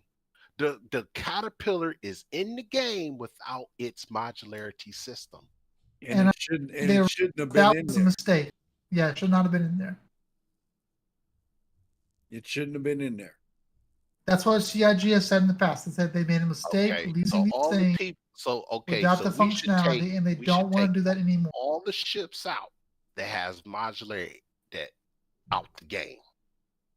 Okay, well, No, Well, it shouldn't be here. while let's listen. Okay, hold on. They shouldn't be here. They don't have modularity, so therefore they don't need to be in the game. Well, they put them out there now. I Right. think the They're majority of already the majority of people would be pissed if they just up and took it out of the game. That would be true, and there will be an equal amount of people that is pissed that the Galaxy can't go straight to flyable for that No. very same reason. I don't think that's the equal amount of people. This Homeowner. was the I think reason it's why you. I wanted the Galaxy, but the reason why I didn't get the Galaxy is because I knew it wasn't gonna come in the Yeah, game. yeah. But it I don't buy should come concept to the ships either, game. really. Based off of that excuse. Oh, we don't have the modularity working, so therefore we don't want to bring it in game. Well, you don't got the modularity working for All the right. Caterpillar either, but it's in the game. All right. Well, while we're on that, okay, on that note, all right, let's That's calm all down. I'm saying. Calm down for a second. Okay. We're moving on to modularity now, and there's some things I want to say. So, before we move on it, when they were talking about modularity in the episode, they brought up the whole C being the major blocker for modularity, and I'll kind of explain it for anybody who didn't watch it. So they said that the whole C, essentially the big thing with modularity that was blocking it was object containers. And their description of what an object container is it's an interior collection of assets that are loaded in as a singular item onto a ship.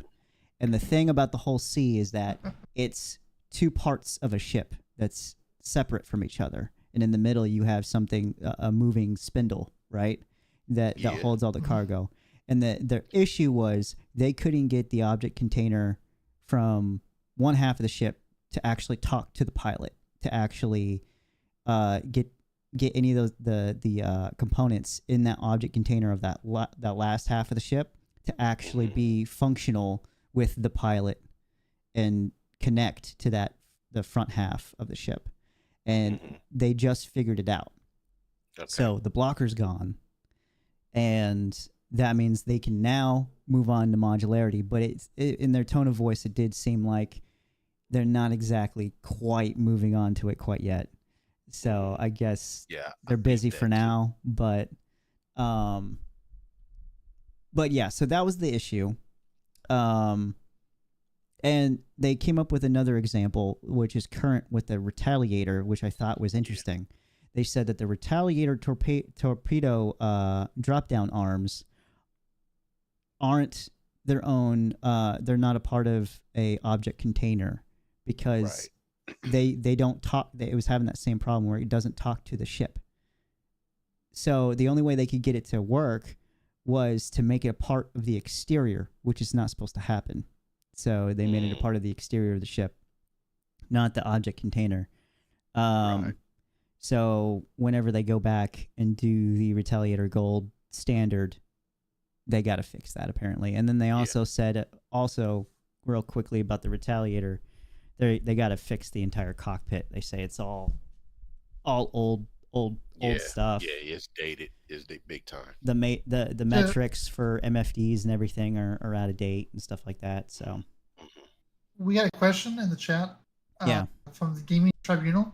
Yeah. The object container and modularity. Does that mean Carrot's cargo pods will work in the panel options? Ideally, yes. That's one of those things that was waiting on object containers and modularity. That doesn't mean it's going to work tomorrow. This doesn't mean it's going to work in 19.1. It means the blocker that was preventing them from working on it as one of the options, right? They have all these things they can work on. That was not one of the options because of that blockage. That blockage has not been cleared, and now it's on the table to be worked on.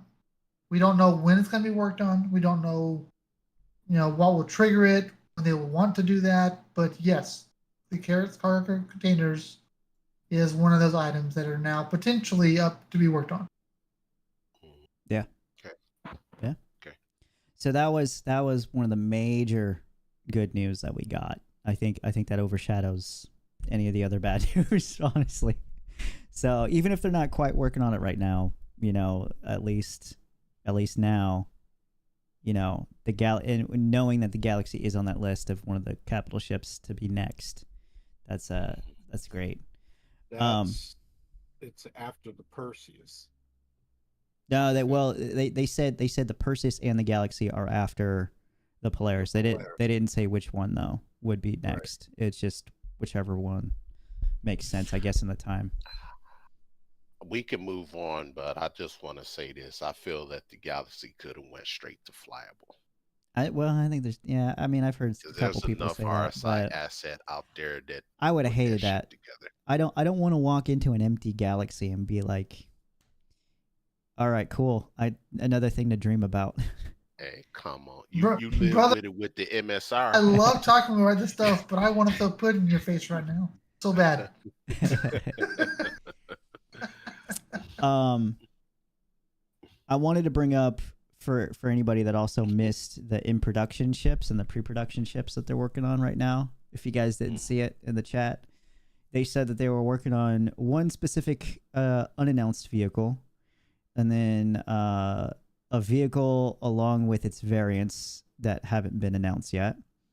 The Spirit, SRV, Hull C, Storm, Centauri, some variants of an existing ship, and then the stuff that they're doing with the Retaliator. So that's all in production now. And pre-production, Polaris, Apollo, G12, the Raylan, and the X1. So I thought I'd put that out there for anybody that didn't know. What's the Raylan? I'm not. That's the The GM ship, the other one. GN medium freight. Oh, Yeah, medium- one that medium looks freight. like a giant X. Yeah, Bingo. Yep. Got you. Okay. with some egg sacs on the back. Looks like an alien with some egg sacs in the Little back. triangle cargo containers. Yeah. Oh yeah, and that's another thing, right? Like, how the hell are they going to get those to work with? Like, what the hell's going to fit in a triangle cargo container? So I don't know. We don't got to answer that question. I just thought that was weird. I would like to see more Tavarian ships. That's what I would like to see. Cargo type ships. Well, here's also an issue which I actually learned this today. I don't know if it plays a part in it. We might not, lore-wise, see too many Tavaran-based ships because they were actually almost completely wiped out by the UEE. They're in hiding on Banu-owned worlds and stuff like that. So just a little more. I wouldn't expect them to have any capital ships. You know what would be really cool if that was the case? If they come up with a derelict, or not a derelict, but a decommissioned capital ship that has been heavily gutted and modified with Anvil Aerospace parts. they brought that up too, as the ships coming into the game that have the ability to be junk ships and modded and all that kind of stuff. You could so kind of like the derelict outpost, but it'd be like a functional Aurora, like the Auroras that were leaked with Gatling guns on them. Yeah, I forgot about those. Yeah, for anybody that doesn't know, that was one of the leaks from Squadron 42 was Aurora with Gatling guns on the top. That was just welded together. Shadow. Don't even say it. Shadow. Don't even say it, because I know you're gonna talk about that Aurora. Get it? When I saw that made me want to get an Aurora. Oh Lord. The Aurora Legionnaire. You didn't hear about the mining Aurora? No. God. All you got to do is slap a mining arm on that bad boy. That's it. Yeah, come on, there you go. It can hold cargo now on the bottom. What is it, like 4 SCU? I think it holds Yeah. Yeah. 4 SCU of MRC. Or You get rid of that little crate piece and you have little mining containers there underneath Yep. it. Boom, there you go. You wouldn't even need an MSR no more. The Aurora would be all the ship you need. Nope. well, there's supposed to be one of the vehicles.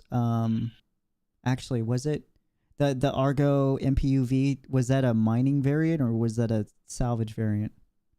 Or tractor beam variant? I can't remember.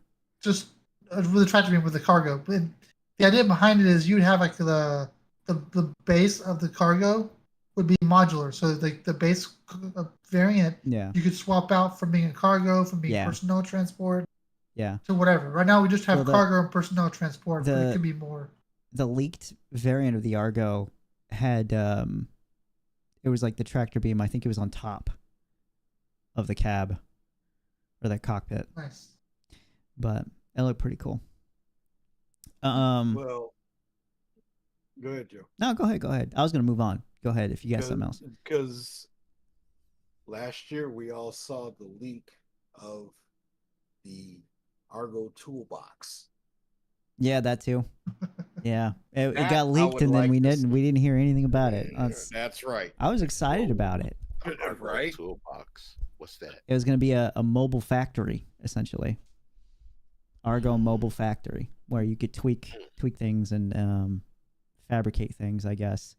And that's supposed to go along with the Vulcan. if I'm correct. Because the Vulcan is supposedly the toolbox. Yeah, it's multi-role. Yeah, it's like refueling, rearming. Yeah. I mean, along with the Crucible and the Pioneer too. All of that would have similar functionality to a point. Yeah. Wait, isn't the Crucible the one that has the removable module on it, where it could work on the capital ship? Yeah. Yeah. Mm-hmm. That whole Yeah. bay. It's called the Scarab. The Scarab Right. Bay. Yeah. Right. So it's supposed to hold like a F7 and Yeah. Super Hornet. Super Hornet, yeah. According to what it looks in the picture. Yeah. But yeah, okay. So the next thing we're going to talk about is ship tractor beams and the status of them. So they did some changing around with ship tractor beams and the sizes.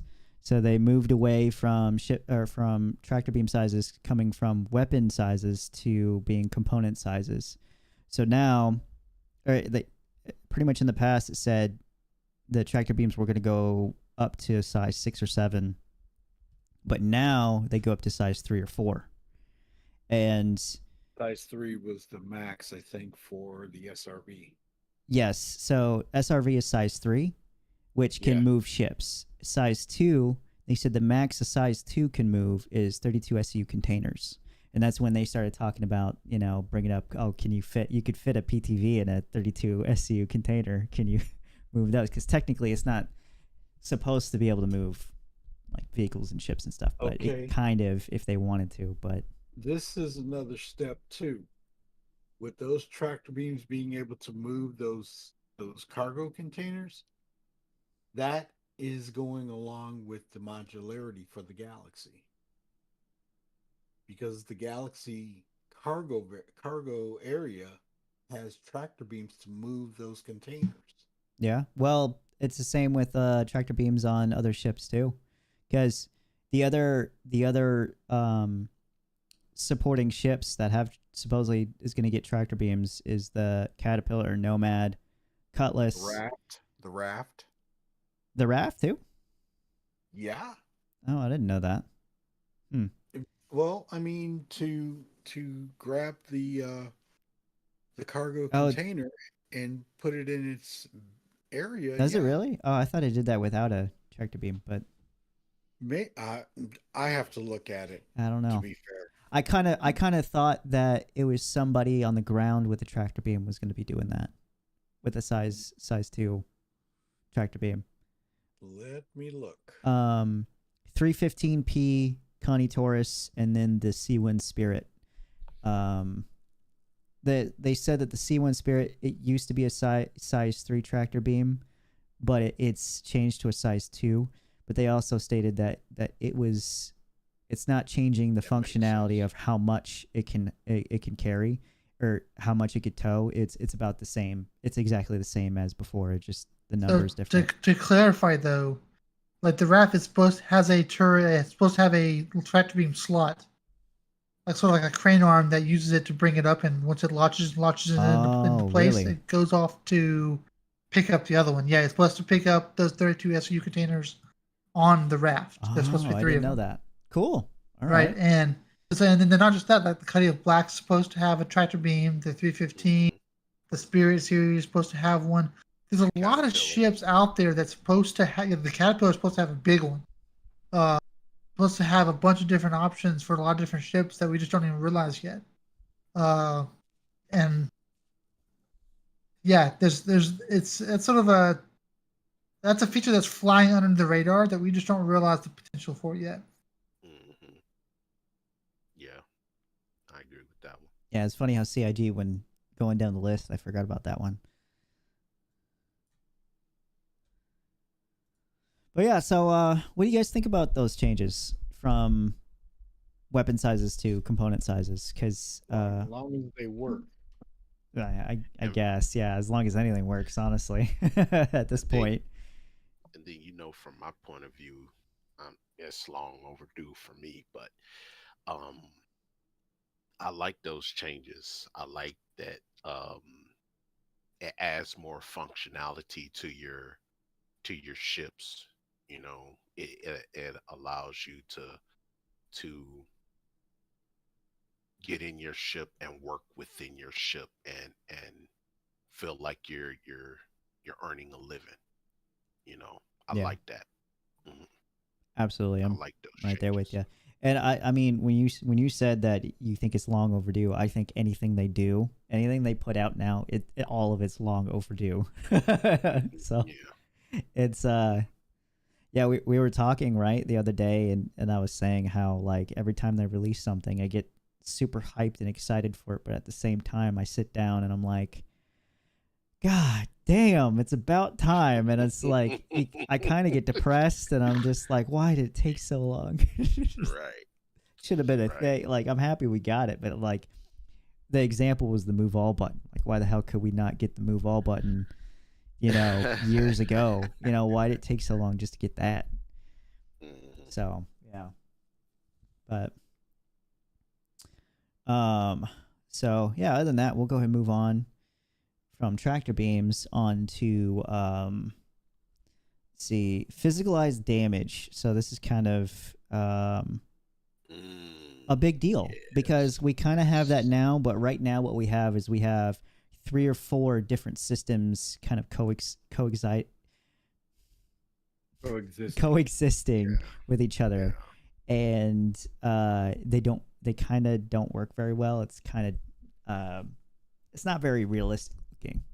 It's definitely, you could tell with PES it's weird. With Right. salvage it's kind of weird. But what they said, it's an heavy development right now. And essentially it's going to be just it's replacing everything, and it's going to be just one system. And they actually said the name of the system. So whenever you hear Maelstrom, the Maelstrom system, that's what they're referring to, is the physicalized damage system. Yeah, it replaces everything, and like it replaces they have a breakable prop system, environment breakable system, and some sort of vehicle damage Wow. system. So it's going to replace all of it and be one cohesive thing. So hopefully it'll look and feel a lot better than. I think that's feeding into the resource management system. To be honest with you. Oh yeah. I think that's Well, part it of feeds into everything. that's obviously, but like those two, that's like which one goes first. I don't think they could have picked to go before the other. I think they kind of had to be developed at the same time together.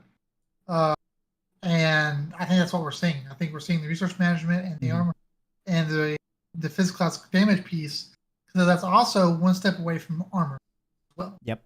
It is. That's what I'm super excited about. I think armor is technically part of it, but I don't know that for a fact. They haven't given much detail. It has to be a part of it. Let me help you gentlemen Has to out be. here. Let me help y'all out. Let me bring educate me, blast armor. from Educate the me. past. You see what I'm saying? If you will. The damage state has been in the game a long time ago. If you go on YouTube, they have a video. I don't know if y'all seen it yet, where they have this Gatling gun shooting down at a Gladius. Yeah. And they actually write RSI in the hull. Yeah. I remember that. Yes. I remember that. Now, that system came with the PBR, the physical base rendering. You see? So that was supposed to be like where all they had to do, like that same system where you got the Gatling gun shooting at the hull and it's eating away the hull, right? That was the salvage mechanic right there. All they had to do was turn the bullets from lasers and then add a backpack and then add a counter item counter to the backpack to show that the backpack is being filled up with whichever said material is coming off of the ship. So I don't see why they couldn't have the damage states in the game, because it was already there. It was right there. I mean, because that was just the hull though. Yeah, it was the That hole. was just the hole. That And was just the hole. and it went and it no, it went further. They had it to where once the damage got past the hull, they had it to where certain systems would go down. They simulated wires being cut. They simulated atmosphere being vented from your ship. They had all of that. I think they They just even went had in. They went in and changed it. I think they found a different way of doing it, and they're like that's what the Maelstrom system is. I think Yeah, they're they trying to even streamline showed it. where when you shoot the canopy of the ship, bullet holes and glass will shatter. Yeah, I they think had that. those were multiple systems that were working together to achieve that effect, and they decided that they were going to redo it and just have one system do it at all. It's better just to have one system doing all of that rather than have to rely on 3 or 4 different systems and switching between each one. It's got to be. It's the same reason why. I mean, you can see it across everything that they're doing. They're trying to make everything easier and quicker to maintain. Well, this is what was going on, right? So that's where the factory nodes was coming in, right? So we was gonna understand the understanding that ships will go get said material, take it to the refinery. Other ships will take it to the factory node. Factory node will make the manufacture said canopy, blow up the canopy, busted up canopy is floating out, is broken. Another player, he goes pick up the canopy with his tractor beam multi-tool, fly it back to the ship that's being towed by the SRV, and he shoots the tractor beam at the ship, and a whole new canopy manifests onto the ship. That's how we understood it back then. But we don't have factory nodes that That's organizations a different system will than it own. was back today, man. They should just like they're not doing iCache anymore. They're doing PES. They're doing a different system now. Yeah, they moved on. And they moved should on. They should yeah I know. Should they have moved on? Should they have changed it? That's up for debate. I'm not arguing It's which up was to better. them. I think whichever way makes the process easier of bug fixing and like actually making it better. That whole system I said better. all that to say this: the damage state is already there. A placeholder of damage state is already there. Are you? So you're saying you're happy with where it's at right now? That they shouldn't do anything about it? Yeah, it's good. Because if you think it's get good, shot by NPCs in my Corsair, my Corsair looked like Swiss cheese. It got holes in it. The issue with it right now is that it's cut. Those 4 systems aren't communicating very well together, and that there's a bunch of issues with it, and that's the reason why it's one of the major blockers why they can't move on to other things. Oh yeah. Well, I don't see what that is because I got a bunch of holes in my ship when I get shot at. Yeah, well, there's more to it than just that. So yeah, you might be happy about it, but simulation is not this. It's not a finished product, man. Well, the system that they wasn't a simulation either. Well, it was going to be ran by players. Players had to go get the materials. Now it's being. We've had placeholder PES for a long time, right? And that's why while we had the simulation that kept track of items. Oh well, for a little bit while they worked on. Talked about. Well, here's the thing. Hang on. I'm bringing it back. Give me an example, right? They've had placeholders for this stuff for a long time. They tried doing iCache, that didn't work out. They tried other things, it didn't work out. That didn't change the fact that what we had in game was a placeholder. Once they got PES and they decided that it would work, and they wanted to implement it. They had to remove the placeholder and put it in place. So we have ship damage, but the ship damage simulation system that we have right now is a placeholder. Yeah. It's not the final version. I got you. It's not the final version, but this is what frustrates me. You know what I'm saying? It's like Yeah. I growed up in Star Citizen seeing the word placeholder in my face on everything. That's the I'm not issue. trying to slap you, brother. Stanton, Listen, no, that's the issue with the Stanton, project as a whole. I mean, I think Stanton is a everybody Yeah. has an placeholder. issue with that. So The whole Stanton system is a placeholder. So I understand placeholders. It's just that with the damaged states and stuff like that, I'm saying there's it's easy to bring the damaged states into the game and put them on the ships because the tech is there already. it's different tech, Would though.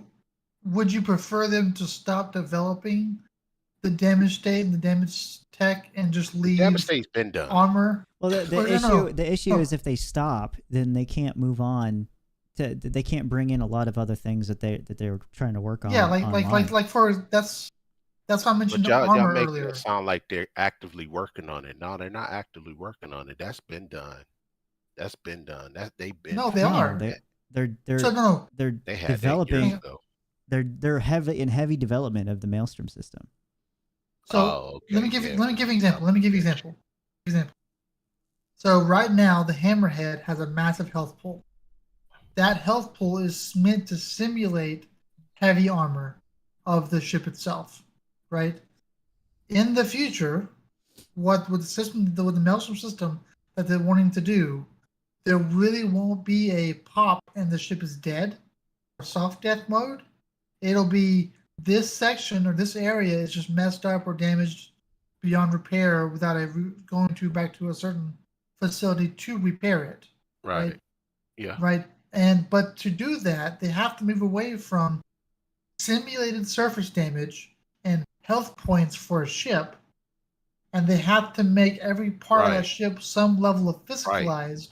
Right. So But that back then it wasn't you do damage. simulated. It was physicalized was. damaged. No, it was not.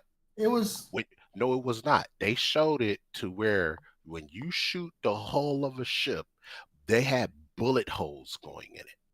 It was Yeah, and physicalized damage. It wasn't that's simulated. simulated physicalized damage. No, To my no, knowledge, and no. I could be wrong because I've only It been in wasn't this game simulated. for 2.5 years now. So I've not been here as long as you have. I So believe it's already simulated admit now that. because the hull melts away like cotton candy. I believe Hang it's on, hang on. simulated now. I am not aware of any time in Star Citizen, and maybe I'm wrong here, but I've not been aware of any time in Star Citizen where the ship didn't have a hit point bar. Right? They're moving towards a world where these ships Oh, a hit don't point bar. No, have they didn't hit have points that. bar. Yeah, they They've always had that. bar back then. Yeah, they didn't have a hit point bar back then. You When just shot the ship up, and then all of a sudden, over a course of time, it just was disabled. And when then was it just this? blew up. This was I don't remember the years, but when long ago, but they showed a lot of test demos where they kept just shooting. The Gladius was the test ship for a lot of their I bet that I don't know. I don't and they think just kept shooting at the ship until parts kept falling off of it, weapons was I know what falling you're off of talking it. about. They were shooting at the canopy. The canopy had bullet holes in it. Then it shattered into a glass in a million pieces. They Was shot through was that before they changed engines and stuff? this. Yeah, this was during the time of CryEngine. Well, there's your answer right there. They had to change Oh, engines, there it is. so they Yeah. scrapped There it everything. is. They scrapped everything to change engines. Well, yes, but the concept and the idea on how to get that stuff to work is still there because Lumberyard is still a derivative from CryEngine. It's not. What CIG have made their engine into now is nothing when it's like nothing as when it started out. It is a whole different That's whole not different what we're thing. talking about though. That's a part of what you're talking about. It's still in the code. No, it's not. They said over and over again when they switched from CryEngine to Lumberyard, almost nothing could get. The theory, what they wanted to do, is still there, and we can see that Thank in the sort of an inspiration piece there. But none of the code, the assets, none of that could really be transferred over to it. So they had to make everything from scratch again. Like they were making it for a single player game. Like Star Citizen was single player, right? It was not massively multiplayer online. So they had the code for a single player game. Yeah. Set on CryEngine. Maybe co-op, but set in CryEngine, and the code for that, how you achieve that output, that visual the NPCs didn't work back is then. different. They don't work now. Yeah, exactly. Nothing could get transferred over, and even how you go about achieving that same effect in this engine, in this version of the game, as an MMO, it's going to be a completely different approach. Then that's sad, then, because it was banging back then. That was fire, dude. I completely agree. We watched the tutorial last time. Tutorial, yep. From back then, and it was amazing. Well, and you can see me and Whole Armor talked about this. Yeah, so he played that back in the day, and we were talking about how cool it was, how you could see just all the little details. You could see the fog when he breathes on the he's fogging up his helmet. There's a lot of really cool stuff about it. It seemed very polished for what it was. So yeah, it was I mean, there's so many things about it back then, but that was the thing. I think everything they had was more complete before they changed engines. I think what they had back then, it was definitely much scaled down. Yeah, it was scaled down, so things worked a little bit better, and the polish, it seemed like the polish was there. And yeah, so once they switched engines, they had to redo everything, and we're at where we are now, whether we like it or not. So yeah. And I'm totally aware of the redo of the engines and the redo of the code and stuff like that, but that's not to say that they don't still have access to their library on how to do things. You know what I mean? That's what the Maelstrom system is. Right. They're trying the issue with the Maelstrom system is that it ties into fancy words. The physicalized damage system is tied to everything in the game, and everything in the future that they want to get in the game is tied to it. So it's bigger than it used to be, so it's harder to make. This is what I'm arguing. I don't believe it's hard to make. I find that to be BS. That's crap. I don't believe that. I don't believe that to be hard to do. Oh, I don't know. Okay. I don't believe that. They'll get that done. They'll get that done. Even if it's not hard, let's say for sake of argument, let's say you're right. Even if it's not hard, it still has a lot of moving pieces, right? It does. Right. So that takes time, because you have to. It takes time. You have to develop that along with other moving parts. They'll have that done. They'll probably have that done. Sometime next year. You can say anything, Whole Armor. It doesn't make it true. Hang on, man. It's right. It doesn't make it true. I'm just predicting, just like everybody else. Even if you're right, Homer, and that part of it isn't hard, the fact of the matter is the scope of the game is different. How many blockers that were in the other game, in the other version of the game, is a completely different set of blockers in this game, because that's true. The genre changed. It goes from single player to MMO. The network connectivity between the two, having to agree, changes how you build it from the ground up. They have any blockers. Then you build it from a different code base from the ground up. Then you have different blockers that prevent it from occurring. They don't have any blockers. They ain't made no mention of any blockers. They can get All right, well, let's go ahead and move on from the topic. Okay. Let's go ahead and move on to the topic, because I mean, it's just, if that's how you feel, that's all good, man. We all feel different. So, cheers, man. Yeah. My man. But yeah, so we're gonna go ahead and wrap it up. Okay. We're gonna make the rounds here with our final thoughts, and while we're doing that, anybody in the chat, if you guys have any other questions you guys want to ask us, let us know. And we'll get to it before we shut things off here for the day. But Yeah, so go ahead, Whole Armor. Final thoughts. Um, I am very much impressed with what they got going on right now. I'm really liking what I see, and it gives me hope to stick around. I feel that the Galaxy should be in the game and flyable, and I feel that there's no blockers on this Maelstrom. There you go. And There no, you I'm go. just messing. But no, I'm happy with what we got going on and what we can see in the future. And I'm glad that they fixed my Corsair. It no longer has the severe torque imbalance Did you anymore. test So it? I'm really happy about. No, I have not yet. Oh, don't say that. Then it might not be fixed, man. Well. I also happy about Shadow's gift. That was very nice of the person who did that. That's really Absolutely. good. And yeah, that's all I got right now.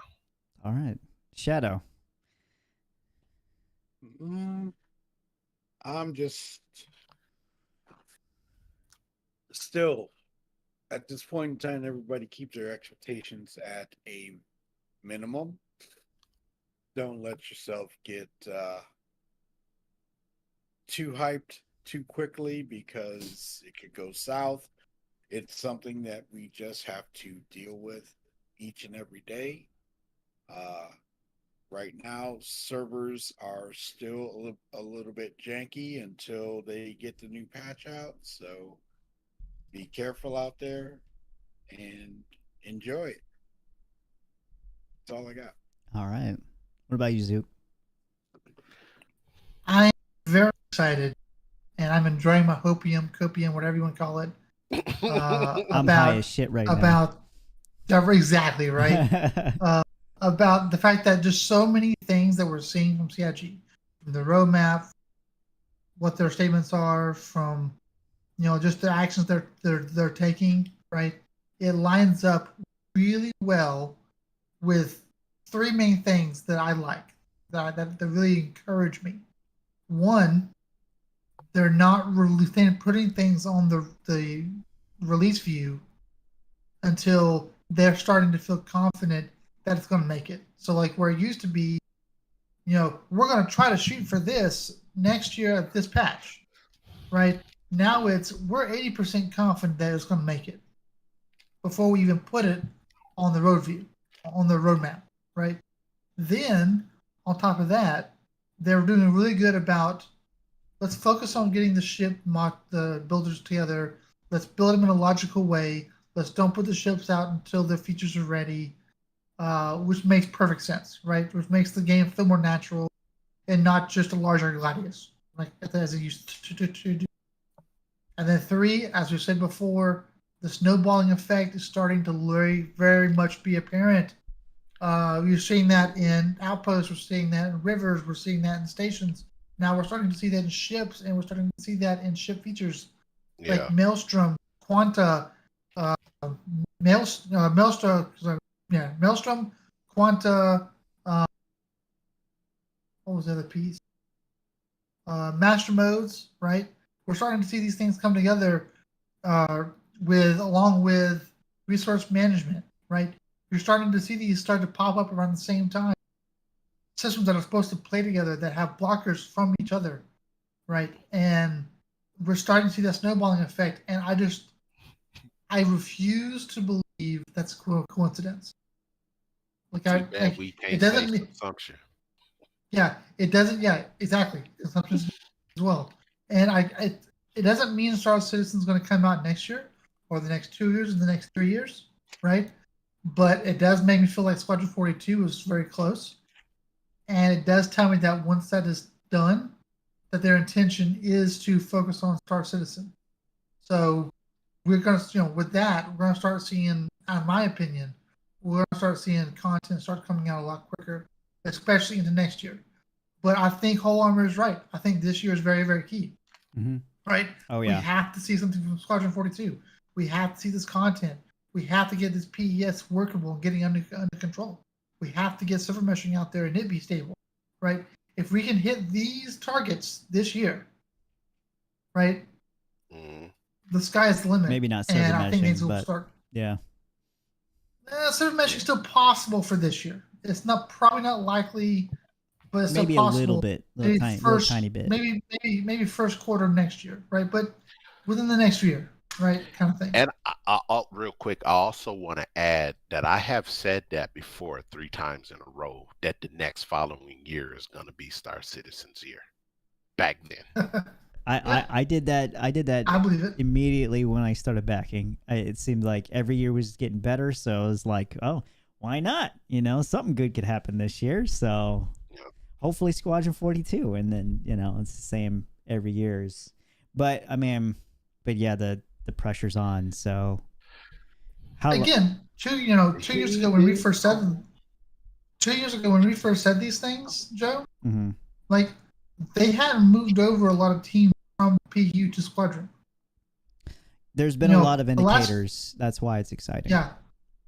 Last year, they were delaying things and they were moving teams from the PU to Squadron. They still weren't releasing things from Squadron. There were still things mapping out. There are key tea leaf kind of thing. Yeah. I'm reading the room here. Yeah. Right. That we haven't seen before.